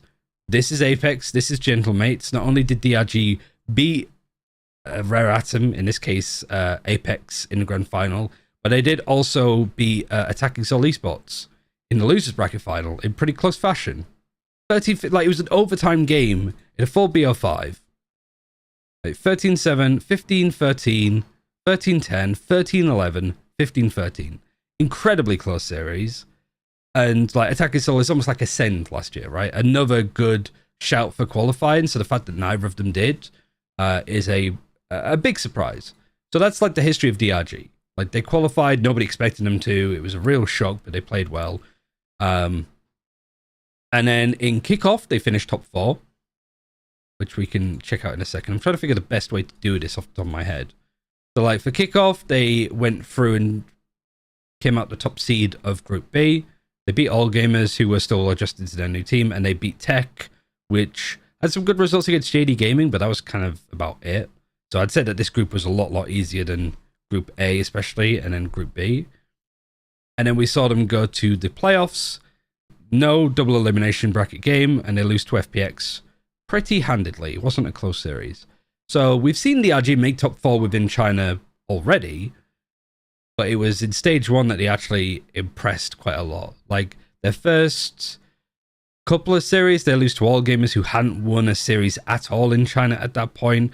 Then All Gamers taking a map would have been a surprising factor, but the fact that All Gamers won the series sort of was a bad luck for DRG to begin with. They lose against FPX. They take a map, which is good, but they still end up losing. And then they just go on this like pretty decent run of form of like they beat Tech Esports, which are sort of around that level. They get destroyed on Breeze and then have a nice comeback on Split and Icebox. They beat JD Gaming in very close fashion again, which was the rare Atom core, so that makes it even funnier. And then they absolutely destroyed Trace in this series. Like, this was the one who's like, oh, this really took people by surprise. And so, because everybody was thinking that Trace was comfortably the 3rd best team in the region. So DRG beat Trace in groups, and you go, hold on a minute, this team might be on somewhere. And then they lose to Tyloo, and Tyloo was like probably the worst team in China at the moment. So it was just like they beat a team that they maybe wouldn't have considered beating, and they did it pretty well. And then they lose to a team that you wouldn't have assumed that they would have lost to. So, like, DRG's whole stage group was just a shit show, essentially. So going into, like, playoffs, they go in onto the elimination, like, knockout rounds. They beat Nova Esports, who have been playing fantastically well. Nova Esports coming up with a lot of strategies. DRG just naturally looking a lot better in playoffs than they did in the group stage anyway. They lose to EDG comfortably, like 13-3, 13-3, 13-9, sorry, on this map. Like, not too hard. But it was this series, again, where they play up against Trace, who I would argue was the 3rd best team in China throughout all of this year. But not only did we see DRG beat them 2-0 before, they beat them 2-1 here. Like, Trace get the revenge on Sunset, they look a lot better. On Split, DRG pick it, they look pretty decent on here overall, a better understanding on how they want to approach it and play it themselves. And then on Bind, a map that also DRG haven't been necessarily that convincing on, they start to fall apart. So that's the genuine TLDR like history, I suppose, of like what DRG has been up to this year and how they got here. Would I say that it was a good run from them? No, absolutely not. Like, I wouldn't have predicted them to be a team to be gunning for Shanghai. But at the same time, the team that I did consider to be in that spot, Trace, DRG beat them twice. So it's like, and DRG making top 4 in kickoffs kind of shows that like this team does belong like in the top 4 discussion of the region, despite the results and the way that this team plays sometimes not necessarily representing that. So yeah, that's like DRG's general story. Like, going over to the team, we can go and talk about some of the players. We'll start with TZH. TZH came from FPX after the Evolution series before kickoff started. TZH was mostly on like a Viper role for FPX at that point. And he came onto this team to sort of be the main controller. There are some maps where he isn't the main controller. For example, on Icebox, they will run Harbor Viper. And on those maps, TZH will run the Viper and sort of play it in more of a lurky playstyle. And then I think it's Shion that plays the Harbor, and they sort of become the main controller. I think TZH is a really interesting player because TZH has been at international events with FPX in the past.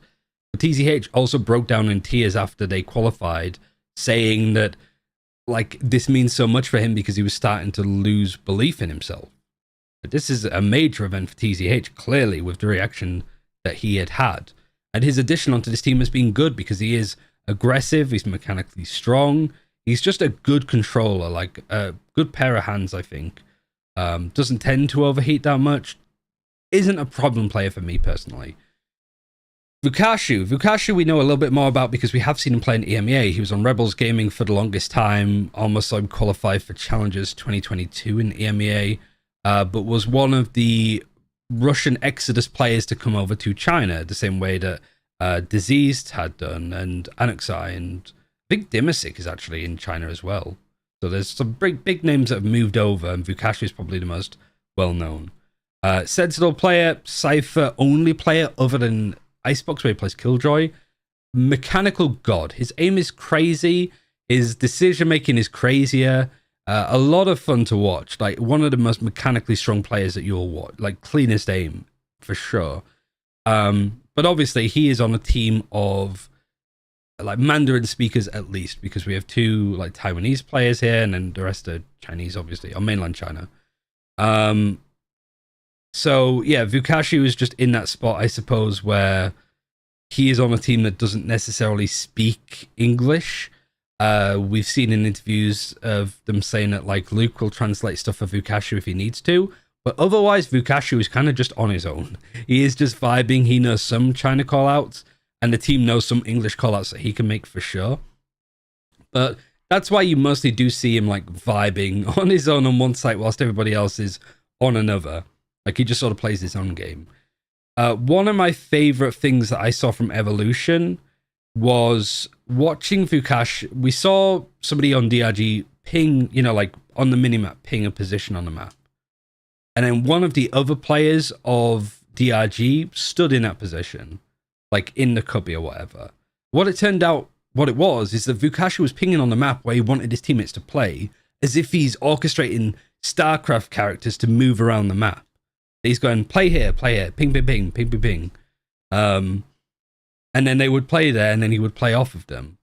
And so it's just, I don't think it's as bad now, but it used to be pretty bad that like the team would just come in Mandarin and then just speak English from time to time. So Vukashi's done well to deal with that. It's definitely the biggest issue for the team still, is just their coordination with Vukashi. And obviously because Vukashi does play the Sentinel role and because he's so good, it gives teams ample amount of time to anti-strat him too. So that's obviously something that they need to be careful of, is like Heretics can look at where Vukashi likes to put his most common trips and typical setups. And with Silver Enthusiast like Rians, there's going to be a lot of shock dart lineups to break some of those impactful trips that Vukashi might have. So, you know, Vukashi is one of the biggest strengths of DRG, but I think he's also one of the biggest weaknesses with being countered. Shion's a really interesting one. Shion was on the team during the Evolution tournament, but during Ascension, he was actually benched as a substitute, and they brought in Dingwei. They also brought in another player as well, but not worth talking about that because they're not on the roster anymore. Because they were Singaporean, and you can only have one foreign aid player, is what they call it, one import. So Shion was on the team, and then he got benched, and then after kickoff, they brought Shion back. They said in the interview mostly because he was flexible on different roles, but also he was flexible in the way that he played. He could be aggressive, he could be passive, he could be supportive. Shion just seems to offer a plethora of different roles on the team that Dingwei maybe couldn't. So their introduction has done a lot, I think, of how well this team plays, putting up some really good consistent stats throughout, having some really good maps, and overall just looking like a good solid player. He's not like defining in the same way that Vukashi might be or Luke might be, but I'd still say that like he is a consistently strong player in the same way that like Lysor is for FPX, or like Chichu I guess maybe is for EDG. Like sometimes they have some amazing maps, but generally they're just very good at keeping their head above water. So yeah, like Shion's doing that. Nick is the IGL. I would say maybe one of the strongest IGLs outside the main teams. I would have said Hebe for Trace is like the IGL to watch if I'm a JDG or a Billy and I'm willing to throw money at picking up a player from another team. I'm looking at players like Hebe and Nick. I think Nick has really grown into this IGL role. Very good on like supportive flex agents, you know, like your breaches and stuff like that. And just your like initiator stuff, like really good player. I think there's some really good calls. It's obviously very hard to call when you have somebody that doesn't speak Mandarin, but I think that he makes it work. And some of the mid-round decisions that the RG make are really nice. And then there's Luke. Luke is a really tricky one. And I'm trying to think of a good example to compare him to. Because when he looks bad, he looks bad. When he looks good, he looks amazing. Typically, he is prone to having bad maps to begin with for example, the Trace series, he went 6 and 17. But for Split, 17 to 16, much better. And then for Bind, like 18 and 12. And Shion had a great map here on the Viper too. So Luke will probably have a quiet first map because he always tends to. But he's also just trying to find his feet, I think. Like, we've seen him try to play Jet on Sunset instead of Raze because it suits him more, and he tries to up more, but it didn't work. So I think he's still trying to work out how he wants to approach the duelist role a little bit, especially on this team. And also, he has to translate for Vukashu in real time, which gives him even more things to worry about. But I think the glowing testament for how good he is came from Kung Kung, actually. After Kung Kung beat him in this series for EDG to qualify for Shanghai first, he said that, like, Luke is an exceptionally good player. Like he really rates him. So, yeah, I think that, like, my win condition for this team isn't Vukashu. It's not even, like, Shion. It's not even, like, maybe it's Nick's calling to an extent. But I think it's mostly on, like, whether Luke shows up. Because if Luke isn't really in the server for the first couple of rounds, he's not going to be in the server for the rest of the map. Maybe the change of the half could be the difference. But honestly, there's so much riding on this guy, which you don't want to put too much focus onto a duelist, but it kind of has to be for this team. So they're the players. Dingwei was playing in kickoff. He won Ascension with this team, played kickoff, then was subbed off again. And then, yeah, so one thing I want to go over now is, like, the maps, just quickly, because some of these are more, like, appropriate than others. So for Bans, it's easy to remember, it's Lotus. They're just not playing Lotus right now. It's their permaban overall, not really too much to go off. You show a spreadsheet of APAC China scrims if you have made. I haven't made. I don't have, like, a scrim tracker, but I have, like, breakdowns of the stats of the games. That's it. But yeah, so Lotus we don't need to worry about. For their picks and bans and stuff, we do have it this way of, like, if we do it for DRG. Sorry, this is a very messy thing. I didn't think this through. For DRG, yeah, out of 13 series, they've been banning Lotus 10 times. These, like the Breeze and the Sunset that they banned, is because they're playing up against other teams that have been banning out Lotus, i.e. EDG and stuff like that. So their picks have mostly been centered around Split, which has been a lot more frequently their pick. Ascent, which used to be their most common pick, but now they've moved away from it a bit. And also Icebox and Breeze. They haven't picked Bind, but they're still, like, pretty proficient at it. But that's just a general look of, like, what maps they typically like to play. We can go through them one at a time, I think, with starting with Bind. So they're 4 and 2 on it in total. They've been playing the same comp, Kel Surprise. It's that they're playing Cypher on this map. And I'd say for the most part, it started off brightly, I guess. There's definitely been some maps that have been concerning for this team. Like, I think them beating Tech was good. Tech is still adjusting with RB at that point. The overtime win against JDG. Like players like Shion showed up massively, but you lose against Tyloo, you lose against EDG. That one's fair enough, but this one, for me, no, not fair enough. But you do beat Nova and Trace on it, so this has quietly become one of DRG's better maps. I think one of the biggest issues I had with them here, with their attacking sides especially, is they really struggled to, like, default as a team because of that, like, language barrier. Like, some of the ways that they were defaulting, I don't know if we can necessarily get examples. I haven't thought this far ahead. I've just been super busy with stuff. But there's been a lot of rounds where just on attack side, they look a little bit unstructured. They're kind of just grouping up and deathballing and trying to just, like, make whatever work. Oh my god, the quality. What the hell has happened? They sort of fight for showers. They don't even get to break the trip. They just try to move in, and then they try to go short. What is going on with the quality of this? And, like, this just makes me feel that, like, this is not much of a plan. And they would sort of look a little bit lost on their attacking sides. But it got better. Like, it was one of the more improved things that they had. So their attacking side's looking a lot stronger for the most part. Because during group stages, they looked very lost attacking and didn't really know how to do certain things as well. Like, I think one of the things that they really struggled with, I think it was against Nova on their defense, actually, was like some of the set plays around their own Cypher utility. Like, for example, like with this pistol, the whole idea of this is if there is a default from Nova towards showers, you have to clear the camera. You clear the camera, this wall can go up, and the Sky can maybe skydog through to get some information to flash. You could have like the rays and stuff push through, and you can crunch on players. You essentially want to make Nova scared to go and break this camera and take showers. Like, that's the whole point of the setup. Like, it's very like Fnatic-esque. I think they were doing this a lot. But as it was going on, I think it might have even been this round. No, a couple of rounds before. Because it'd be this round, I think. Like, here, you got the Sky come up, they break the camera, nothing happens. And this was so common. The the camera would be broken, the wall wouldn't go up, there wouldn't be a Sky flash, there wouldn't be anything from DRG. So there's no point having this setup if you're not actively going to do anything off of it. Because you need to condition that there's a punishment, a response for you breaking this. And if you don't have that, then there's no point putting that utility. And it just got to a point where DRG started putting their camera back here and just stopped fighting for this base altogether.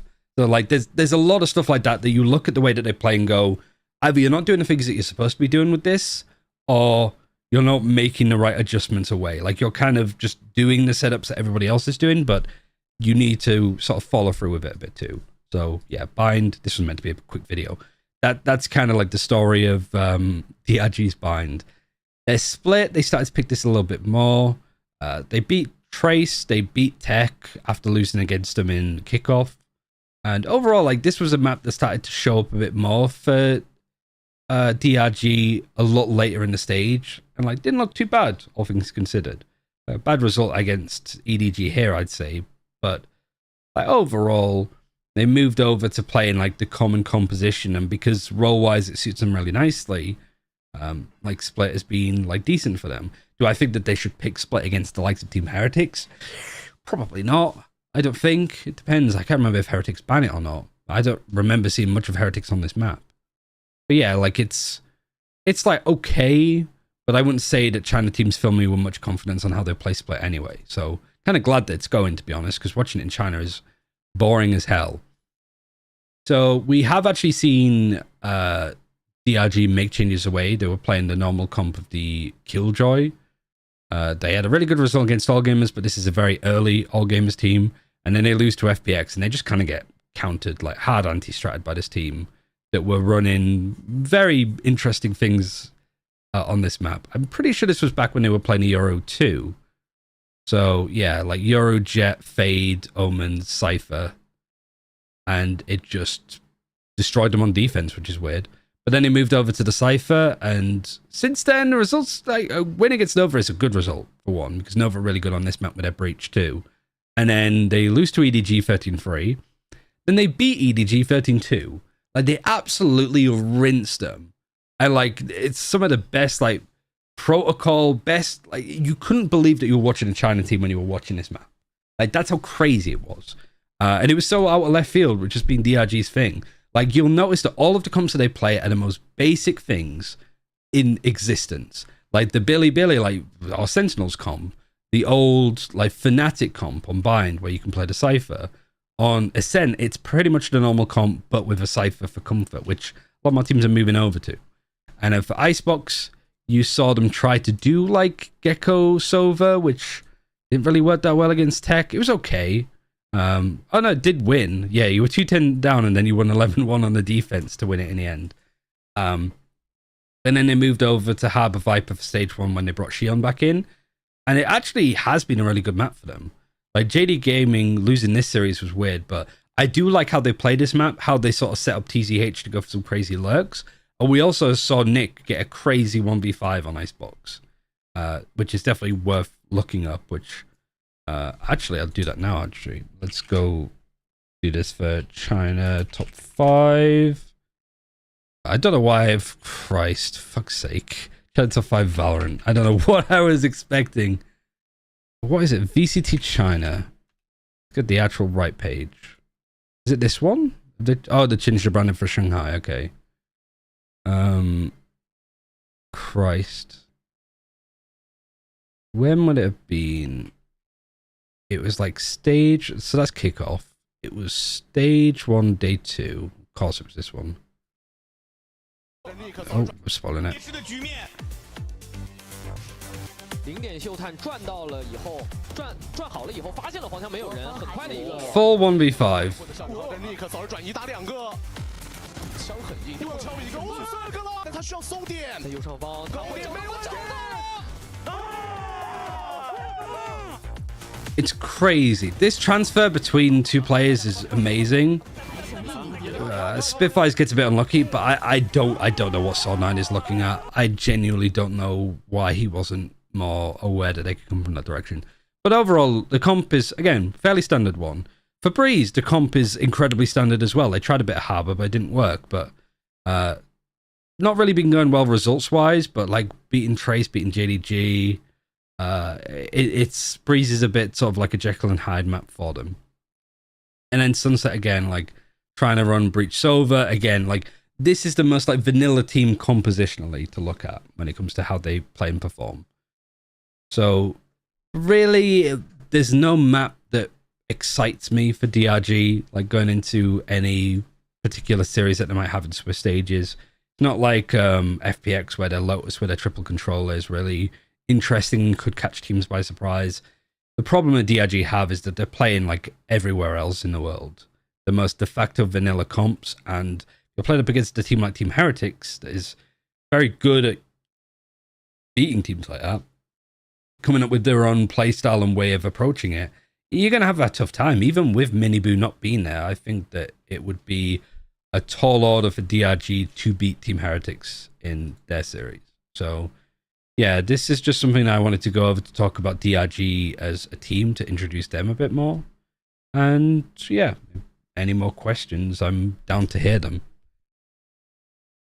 Because we had some here overall, like, where would I rank Vukashu among the best Sentinel players in the world?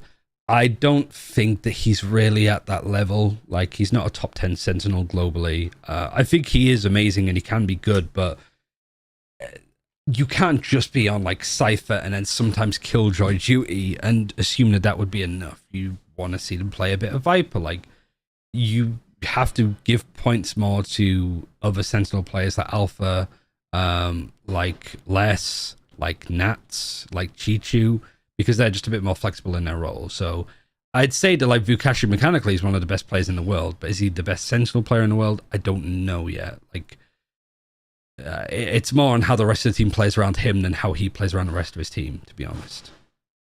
How has Xion changed the team since the start of Split 1? How does the role look compared to Dingwei? This kind of got answered in the press conferences, but Xion, role-wise, is much more flexible. We can see him play stuff like Harbor and Sova, which Dingwei was just sort of Sova exclusively. And maybe there's different comps and ideas that they might have Xion playing on other stuff, but also they said that he was more like aggressive, more like unafraid to make plays and stuff, so it just adds a whole new level of firepower, I think, to the team.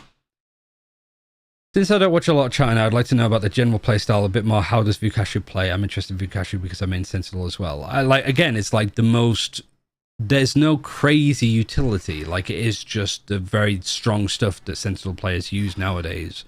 And like, we even saw, like, with the example Unbind, like, some of that utility isn't optimized well for his own benefit. So, like, it's not, it looks good when you're playing in that region, but playing up against international teams, I don't think his utility or the way that he plays is going to be leaps and bounds ahead. It's not like when Nats was on Gambit and he sort of wrote the book on how teams play a Cypher or a Sentinel or a Viper. Like, Vukashu is just very good at the very like fundamental side of playing the agent. What is the strength of the other players other than Vukashu? This is a great question. I think just mechanical skill, like the way that they play when they're confident, the way that they can snowball, the way that they can just like come up with plays from nowhere. I think this is a team that if it starts to build up on confidence, it could genuinely like go on a pretty decent run. Not like Zeta Division 4th place run, but I still think that there's a chance that not only DRG could win a map, but also win a series against teams that might not be ready to lose against them. Because like I said before, if Team Heretics start to panic that they're going to lose to this team that is supposedly pretty bad, and they're not that bad, like, they look worse in China because China plays differently, but like, DRG could fit in anywhere else, I think. Because they just play some very like default-centric Valorant. So, yeah, I could absolutely see a Heretics or a T1 or some other teams. Sorry, I just got a message off my mum saying that like the link doesn't work, but I think because I put it as separated. But yeah, what was I saying?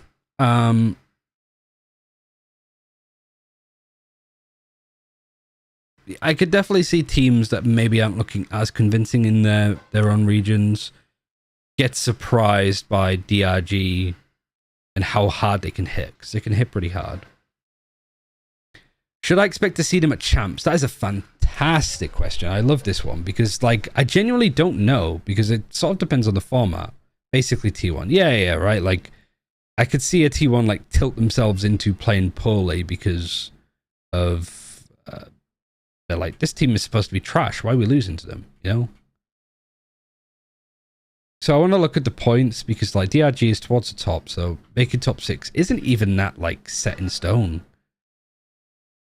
Because it's the top teams. Like, do we have anything for like stage 2 yet?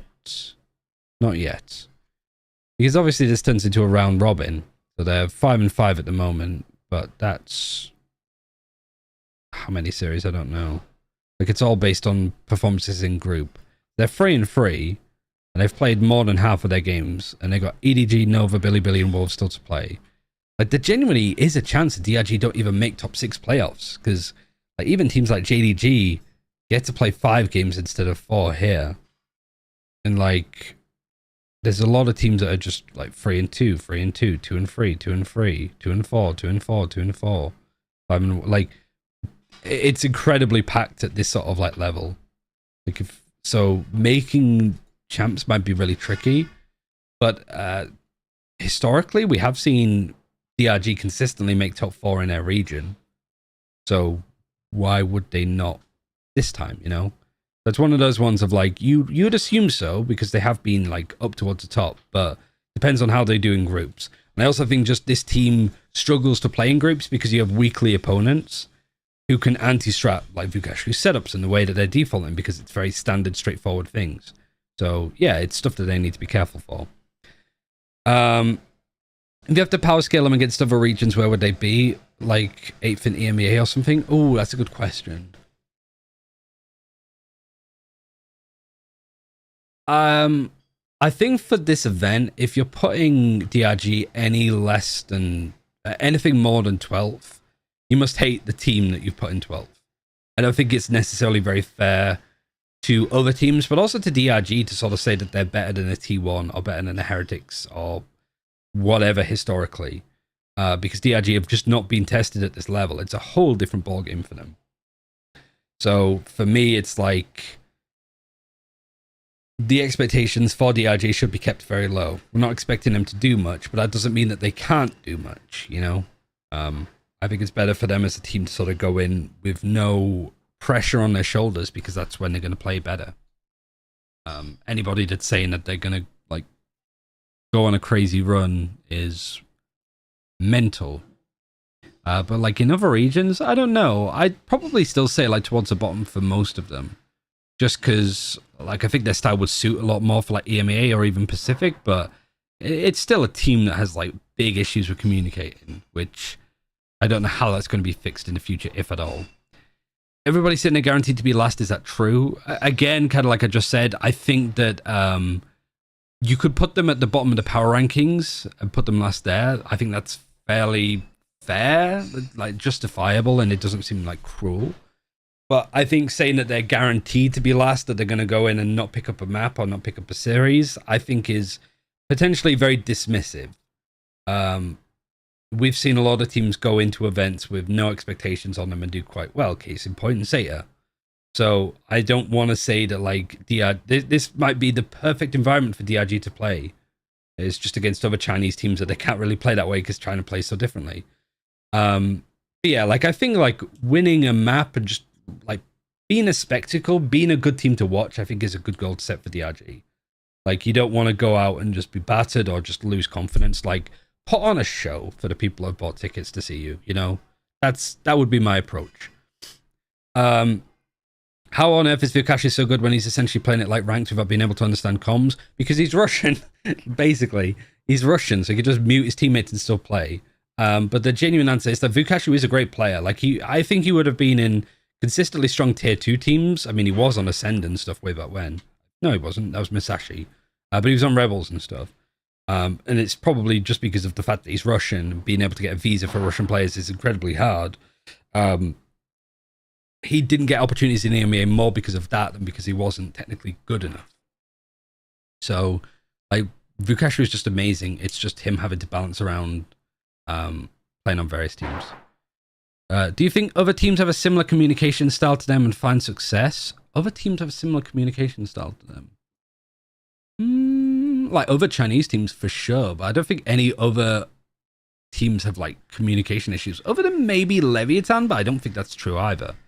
Like DRG are definitely an anomaly at an international event to have non-universal communication, I guess. Would be interesting to know what the call style is like. Are they marking to play slow default, a bit more aggro like a lot of the APEC teams? China generally, I think Bale said this, like Chinese teams are looking to fight as much as physically possible. Like they want to take engagements in every single situation that they can, whether you want to or not. So I think DRG is like a team that tries to default, that tries to play standard, but also does play it in a very aggressive, high tempo way, which sometimes doesn't suit the comps that they're playing and the style that they're playing. Like it almost feels like a juxtaposition between the two. But I think that it's one of those ones of like it sort of works, but it depends on who they're playing up against. Like stylistically, I think they matched up really well against Trace. But I think teams that like also play that way, for example, Tyloo, like Tyloo were the same. Tyloo want to fight as much as possible, and like they're not afraid to go and do outrageously risky things in order to make a play happen. But at the same time, like credit to Tyloo in some places, like their like foundations are strong. Like the way that they position agents, the way that they play defaults. It's just that they fuck about with roles too much and then just make silly mistakes in the moment. So, like, I think that those kind of teams are going to do a lot. They're not necessarily innovating like Nova would be, for example, or even like old gamers, but they're just taking what's out there already and manipulating it to their higher tempo of play. So it's odd. It's hard to describe, but you'll see what I mean when you watch it. Are they behind other teams at the event? If they are, what's holding them back? Oh, the communication, I guess. A lot of stuff, really. Just the experience, right? Like players like Luke, I think could... Maybe Luke isn't on the same level as Kung Kung or Life, but they could be. And having events like this is a good way to see how far they can go. One simple question, why does it have a bomb color scheme? I also did pick up... the DRG Classic. I picked up the DRG and Nova one. Should more Chinese teams consider importing crack players from another region? Yes. And especially in tier 2 because you can have 2 imports instead of just 1. So yeah, I think that's pretty much all the questions. People in China Balaform is a bit surprised at the rumor because there's many initiator players in BLG. Yeah, but like an IGL, I suppose. Could be a good fit. And also like K-Knight could play anything. Bianc could just be on reveal initiators. I'm sure Neff can like call and like be on like flex agents and stuff like that.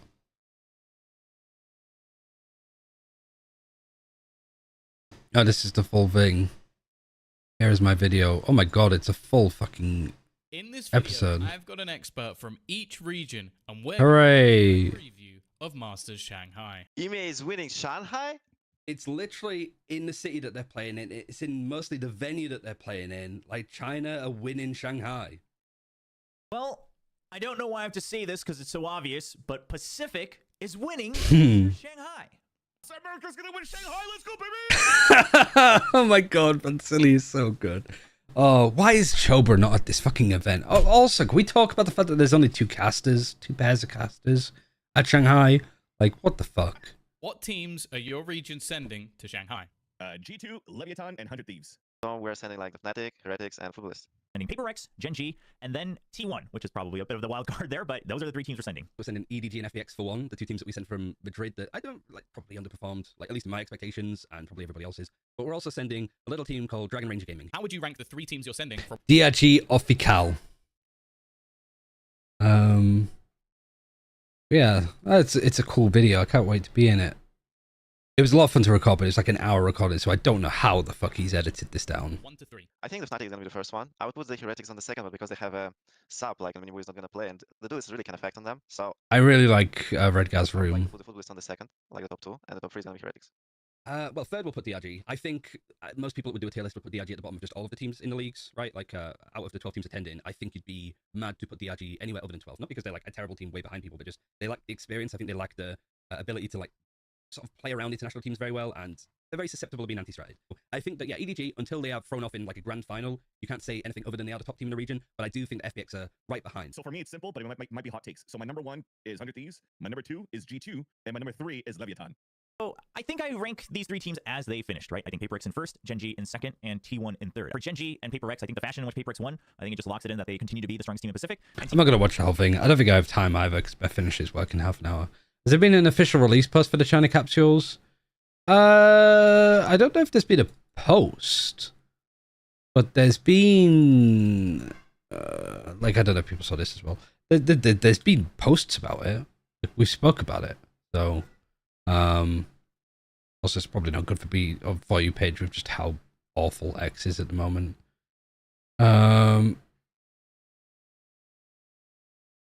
Yeah, I mean, I'll put this video in the chat and people can check it out. But yeah, like there's news on the China skins. They've been out a couple of weeks now, so you've had good stuff to watch. So go watch that. I talk a bit more about DRG and everything that I've been talking about here. Master Shanghai Viewers Guide. So all of the games are like 9 AM stats for me, I'm pretty sure, right? Berlin, 10 AM. So 9 AM midday. And then CST.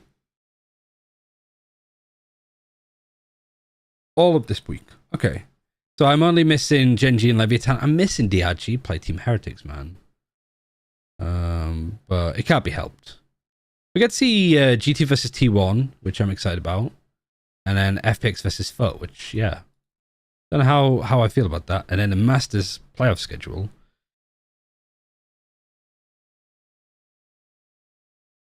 So, wait, I'm confused. So it starts at 10 AM. Oh. So Friday, Saturday, Sunday, it starts at 8 AM my time. But it's on Wednesday, Thursday, Wednesday, Thursday, Saturday, Sunday, Monday. Friday? Where did Friday go on here? Is there just no games on the Friday? Okay. Yeah, I think most of the days I should be able to catch, but it sort of depends on a lot of stuff. Oh, you can get the Jio title! And Shenzhen. It's doing a show match between players and content creators preview. Ah, that'd be cool. I'm rocking the Twistin one right now, so you know I don't want to get rid of that. But Jai Ho is one that'd be cool. Anything China related would be cool to have, I guess. But yeah, does anybody else have any questions around China as a region? God, some of these fucking thumbnails. Loads of Dragon Ball Z stuff suddenly. But anybody have any... Has there been any moves from Chinese teams? Supposedly Bilibili are picking up Def. Oh, Nef, sorry. Def, not fucking from M80. CFAT to Wolves. Did you catch that? I can't remember what team CFAT was on. Were they on... They were on NIP. Yeah, I remember. They're also getting a Korean coach. Wolves are getting a Korean coach. So what, is Nate being dropped?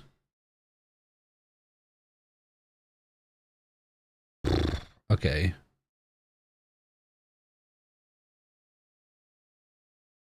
They're hiring a translator. I thought they already had like a Russian Chinese translator.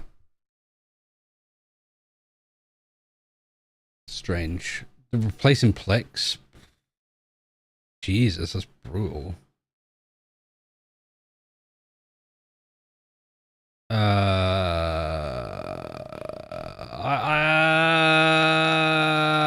not gonna leak anything. I know there's a team that's running tryouts, but I'm not gonna say who. But I wouldn't, like, tryouts don't mean anything anyway. And all I really know is the team is doing tryouts. I don't know. I recognize some of the names that are in there, but yeah.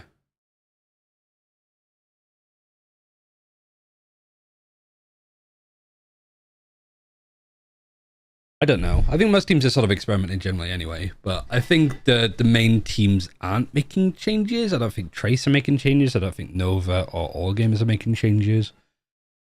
JDG, please don't make any more changes. You've got a good squad. You've got a good sign of things to come. Yeah. Be crazy if Plex gets replaced though, but I don't know what's been missing for Wolves. I don't know how to describe it. It just sort of feels like it's lacking. Just something. I don't know what it is though.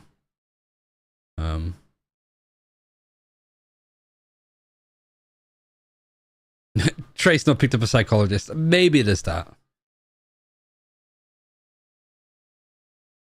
I need football chance for Wolves to be willed on. I guess that could work. Get some of the performance out of them.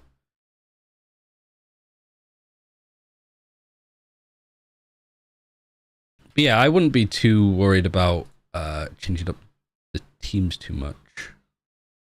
I think what the teams are as well now. I won't change. Looking to change. Maybe could change depending on if this event is a good one or not for ADG. Wouldn't change. Wouldn't change. Wouldn't change. Probably would change something about this team. No idea what though. Wouldn't change. Probably need to change. Wolves looking to change. DRG. I hope they don't change. Whose head on ADG are you calling for? I'm not calling for anybody's head. I just feel like EDG, like after Madrid, it just felt like rumors were flying around that they were like looking to try out people. And I think there's so much like EDG don't have an academy team, I don't think. But Billy do? I think Billy have 2 academy teams.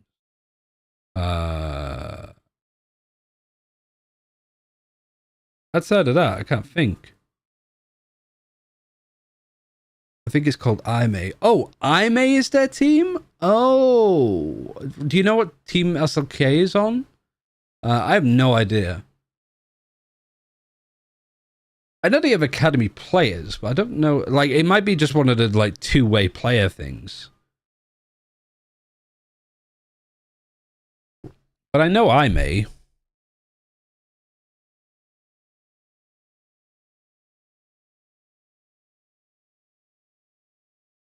This is a sick team as well. Like, is there any news on IMA? If they played in some of the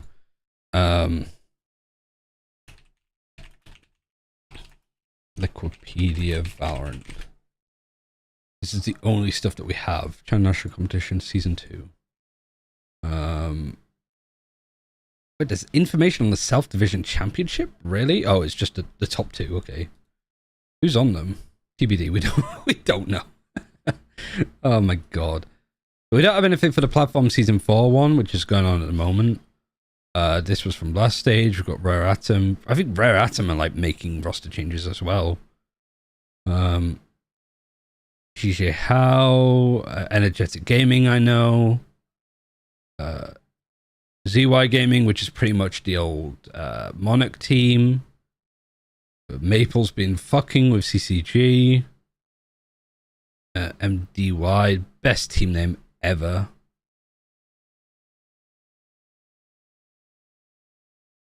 I'd like to see Howdong go. Yeah, like if you could drop Howdong and bring in somebody like Hebei or Nick, you got a good team.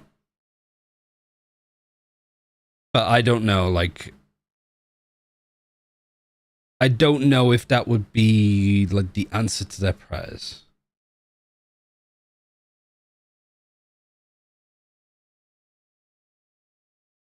To be fair, we don't really know like how good they're calling because we don't, well, speaking for myself, don't know what they're necessarily calling.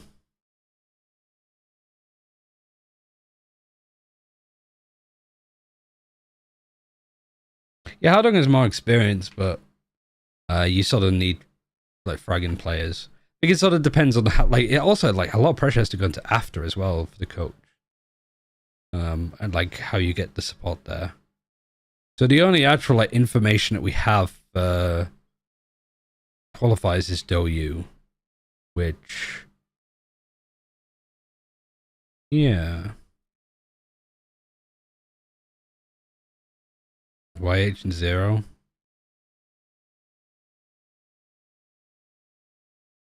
Rare Atom played in this one as well. Oh, Paul Tato, that's where he is.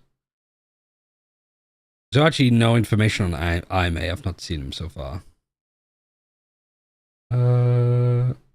Is there any information? There was information on another qualifier. I can't remember which one it was.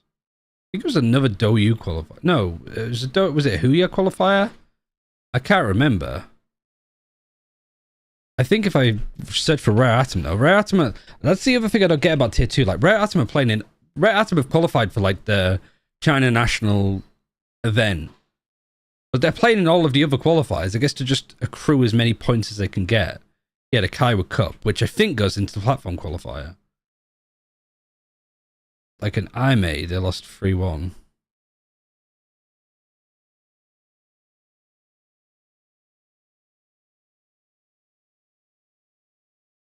Because I recognize teams like Bounce Back, I recognize teams like Fur and IMA.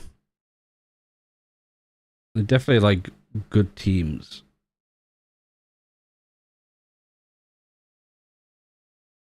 But yeah, it's weird that Rare Atom like, because they qualify for the platform qualifier, but they're already in the thing that the qualifier goes towards.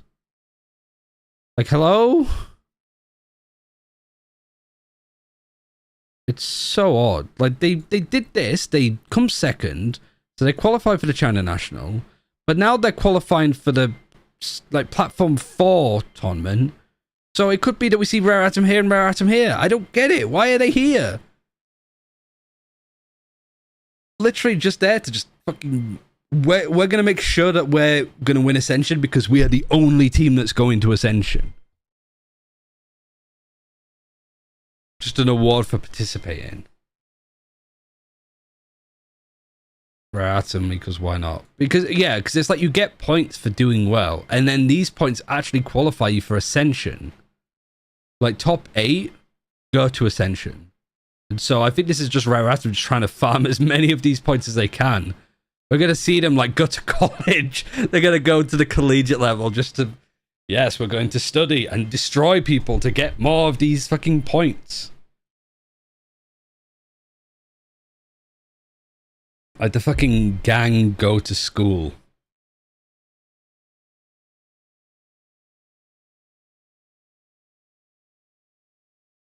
But like, yeah, there's some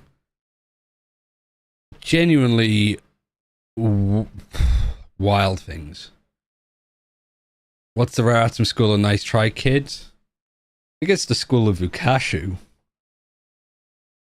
Couldn't get through him on the final day. Couldn't get through him in groups either with JDG.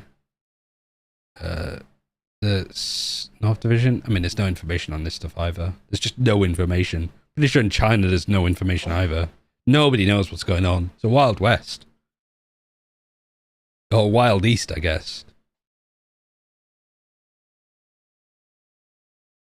I'm surprised Crystal's team didn't participate. Yeah, I don't know where Crystal is. I sort of feel that way with a lot of teams. Like I've heard like Keep Best and XLG are doing quite well. But I haven't seen them anywhere.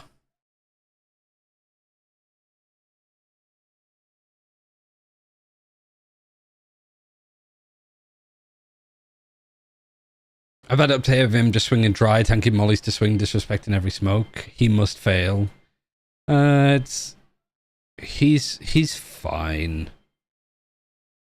It's a very like it's a mess of a team anyway because of the language barrier, but like I don't care for him doing that too much. Because if the team relies on him to make those plays to win, that's not a great sign on everybody else.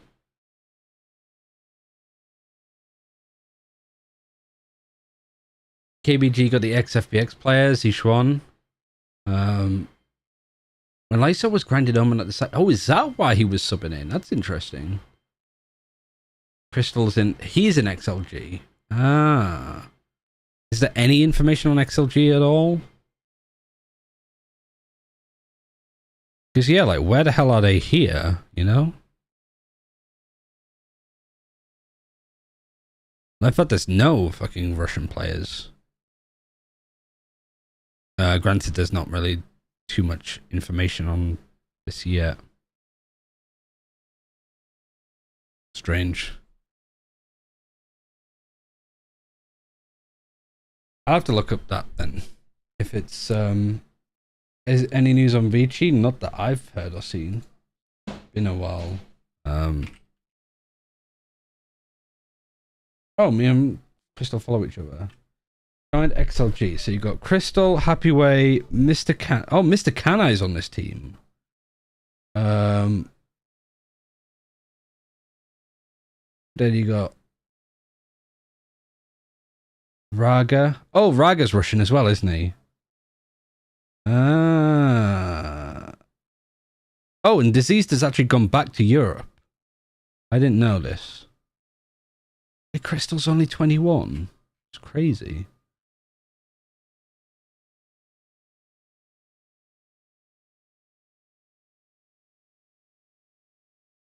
Interesting. It's crazy that they had to play on Christmas Day. Hopefully we don't have any more Ascensions on Christmas Day. But yeah, I think that's... Can't think of anything else to really go over. Braga was also an XDRG player. Oh, did he go over with Vukashu and LT? I think Diseased was the first of the Russians to go across. As far as I know. I'm speaking to some of the other Russian players in China.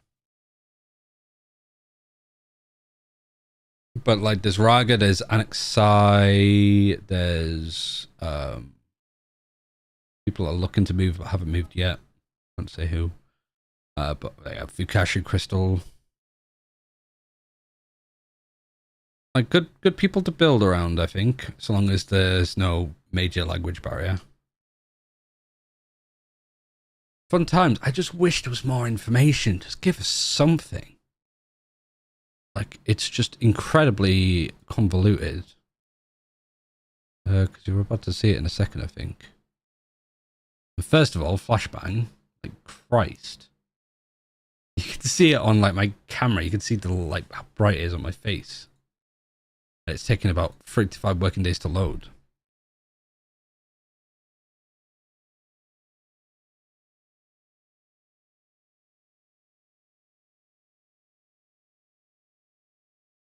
And yeah, this is the rules and stuff.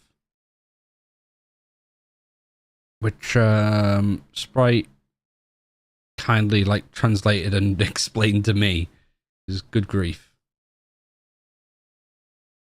With Vukashu and Steady. Oh, okay. Interesting. Well, it starts tomorrow. We don't get to see DRG play because I'm going to be dog sitting for that day. So even if we do see DRG win, I won't be here. Osada's done a video on like the history of China. Christ, let's have a look. I wonder what this is going to be like. It's 9 minutes, so we can just watch this. Each region has its own legends and heroes.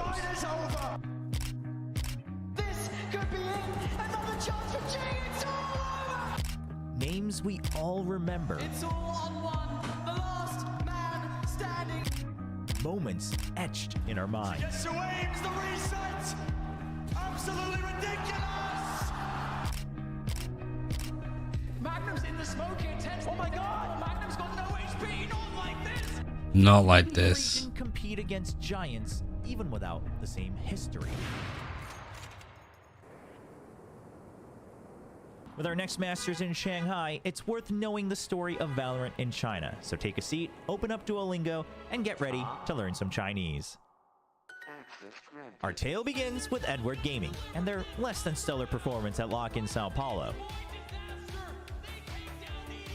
Beg your pardon, Sido, you're missing Istanbul. Of Valorant in China. So take a seat, open up Duolingo, and get ready to learn some Chinese. Our tale begins with Edward Gaming and their less than stellar performance at Lock in Sao Paulo. Where's Istanbul? Istanbul was the first event we saw EDG play at, because they went through the South Asia qualifiers?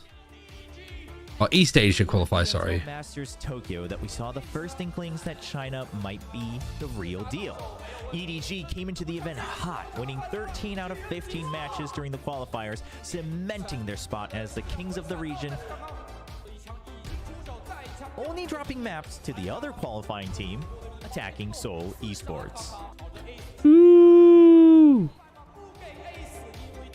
It's a sick ace, though. Even though Attacking Seoul came into Tokyo as the first seed, EDG would actually be the ones. Wait, did they?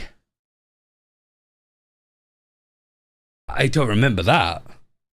That must be one of the few grand finals that EDG have ever lost in China. To steal the show, with their incandescent superstar Kong Kong emerging as the breakout player of the tournament.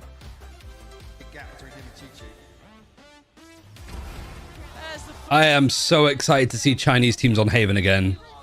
Another gets a second of respite here as they close the gap. Another for Kang. This guy is playing it perfectly. One by one they face it, and one by one they fell. There's no way you get away with that. This guy's a superstar in the making, isn't he? He's putting on a show. Kong Kong was a walking highlight reel. The fucking flicks. Oh my god, I'm just having flashbacks to being on the same team as Fikuza. Because, like, around, like, champions and stuff, she started doing it because, like, oh, Kong Kong does it. And it's like, just shaking the mouse with the op. Out to the open. You cannot grant him chances like that. Hands up. Kang seeks to claim the kill. Oh yeah, this fucking round. Why not? Take a fight. Sagetsu says, I dare you. Second guesses it with the off. This man. Don't let them know your next move. Everybody that plays against him says he's the real deal, and you see it now in the matches. After a breathtaking run, EDG blazed their way to a respectable 6th place, with their later defeats being at the hands of Team Liquid and eventually Paper Rex. In the aftermath of Tokyo, China would hold a last chance qualifier, time to come hot on the heels. Well, what roles were they playing at this point? They were running, well, Jet Rays, Sky Omen. Oh, so the comp is ass. Paper Rex. In the aftermath of Tokyo, China would hold a last chance qualifier, time to come hot on the heels of Valorant's official mainland release on July 12th, 2023. In a shocking turn of events, Who's on FX's team at this point? That's a great question too. YU was the duelist. YU then went on to Attacking Seoul, and then Wolves, Berlin, Lysol, Ayang, TZH. So they dropped YU and they brought in Autumn at this point. And then BLG had the same BLG team basically, but with Rin. 2023. In a shocking turn of events, the team joining EDG to represent the Middle Kingdom would not be the pre-LCQ favorites Attacking Seoul or FPX. But why are they called the Middle Kingdom? Like, what are the left and right kingdoms in this? Wait, if they're the Middle Kingdom, that means that they're the Central Kingdom. Kingdom Central. Billy Gaming. It's a sign. Also, yeah, the lack of red outline, because hating using the color red to represent something bad, potentially. I guess more in the sense of, like, it's more... the team will always want to be the red team. Not that it's bad. EDG 3比1锁定胜局。 At Champions LA, China came out swinging. Player will have a little bit of a doubt and feel some genuine fear when they hear the name Kang He. They know the flash went off The EDG Dragon toppled EMEA's Can't believe he hit him Giants. there. He believes in himself, and I can see why. Both players up above, a flash ready. Dodges it! Truly unbelievable! Smoggy now has to be careful. You can see the pressure. Smoggy plays ahead of it. Take it down 3. Outstanding. This is the EDG I need. This is just the fucking energy. They eventually fell to EG. EG, they've absolutely crushed EDG. No, I think we're about to see a clip. Well, remember, there was a flash at the beginning of the previous round for this exact spot. We're about to see a clip. Oh, he just disrespects it, bro. Do it again. What are they running? Raise Reyna? They were running like this combo with a jet. I remember. Clean movement getting away. There's nowhere for them to go. Smoggy with 4 and EDG take bind. He's going to aggressive. He wants to get Aspas, but somehow stays alive. EDG looking to get the spike down. I didn't even watch that much champs because I was working with thingy then. And he's alive and he is online. Omen breach setup though, Doug. This is very unlikely to be checked. No paranoia. Just the flash. Oh my gosh! Smoggy! Another disaster for Loud. Cove is in garage. This is where Loud close out game. I don't want to watch this. Against Loud. The final touches on an outrageous series. Palatine on the swing. He's got 3. Smoggy only gets 1. Loud defend the throne. They take down EDG in the Meanwhile, Billy Gaming produced the event's biggest surprise.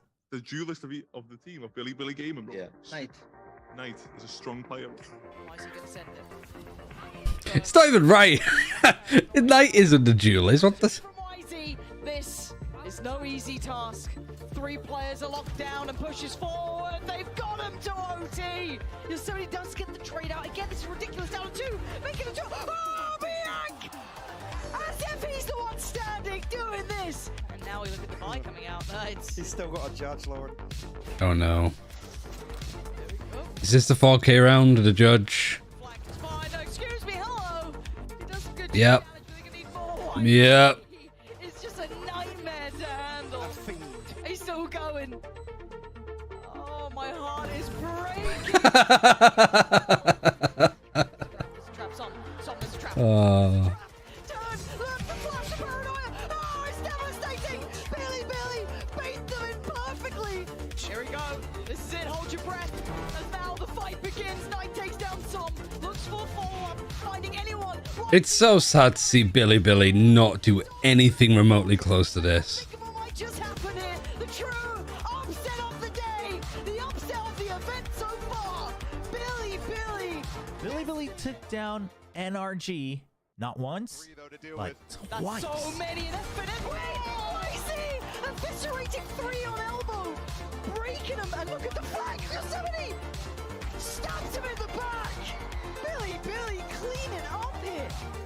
It's Yosemite. It's Yosemite. I can't believe that, like, Hold on. from like a bad smoke. Look at the position the K-Knight's got, but Yosemite's still working. They're coming back. They're leaving the pit. He's trying to play through first. Gets to the site. He's got the one. Effortless with another. But Yosemite.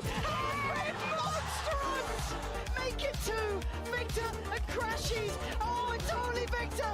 The truly unthinkable might just be After Champions, you'd expect the offseason to start almost immediately, but because China had yet to form an international league, they had to play a qualifier event and also their Ascension tournament.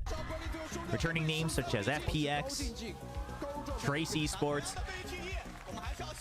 and EDG all placed in the top of the 3-part qualifying event. But there is one team name that sticks out. Rare Atom. Stew! Woo! 4 of each of these events, and after 2 tough second-place finishes right behind EDG, you would think this would almost guarantee them a spot through Ascension, as no one else had the same resume they had. Mm-hmm. But that's what we love about Valorant, isn't it? Do we? I don't know if we do. No matter the strats or stats, there's always a chance that the unpredictable will happen. Rare Atom would not drop a single map on their way to the top, but as they were about to reach the mountain summit, an unlikely challenger appeared. Dragon Ranger Gaming.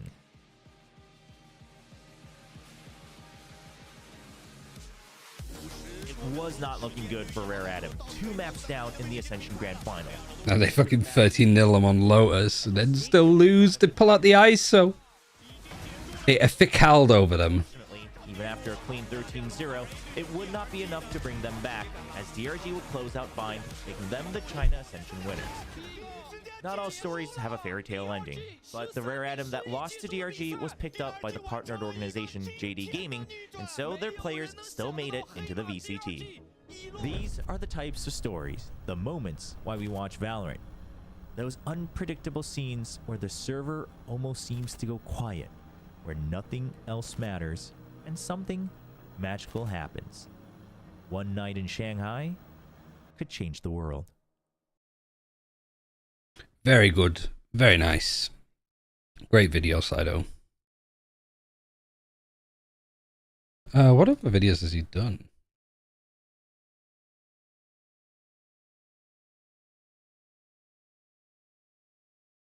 Yeah, great video. For Atom made it to franchise, they still need to get rid of one player, right? Yep.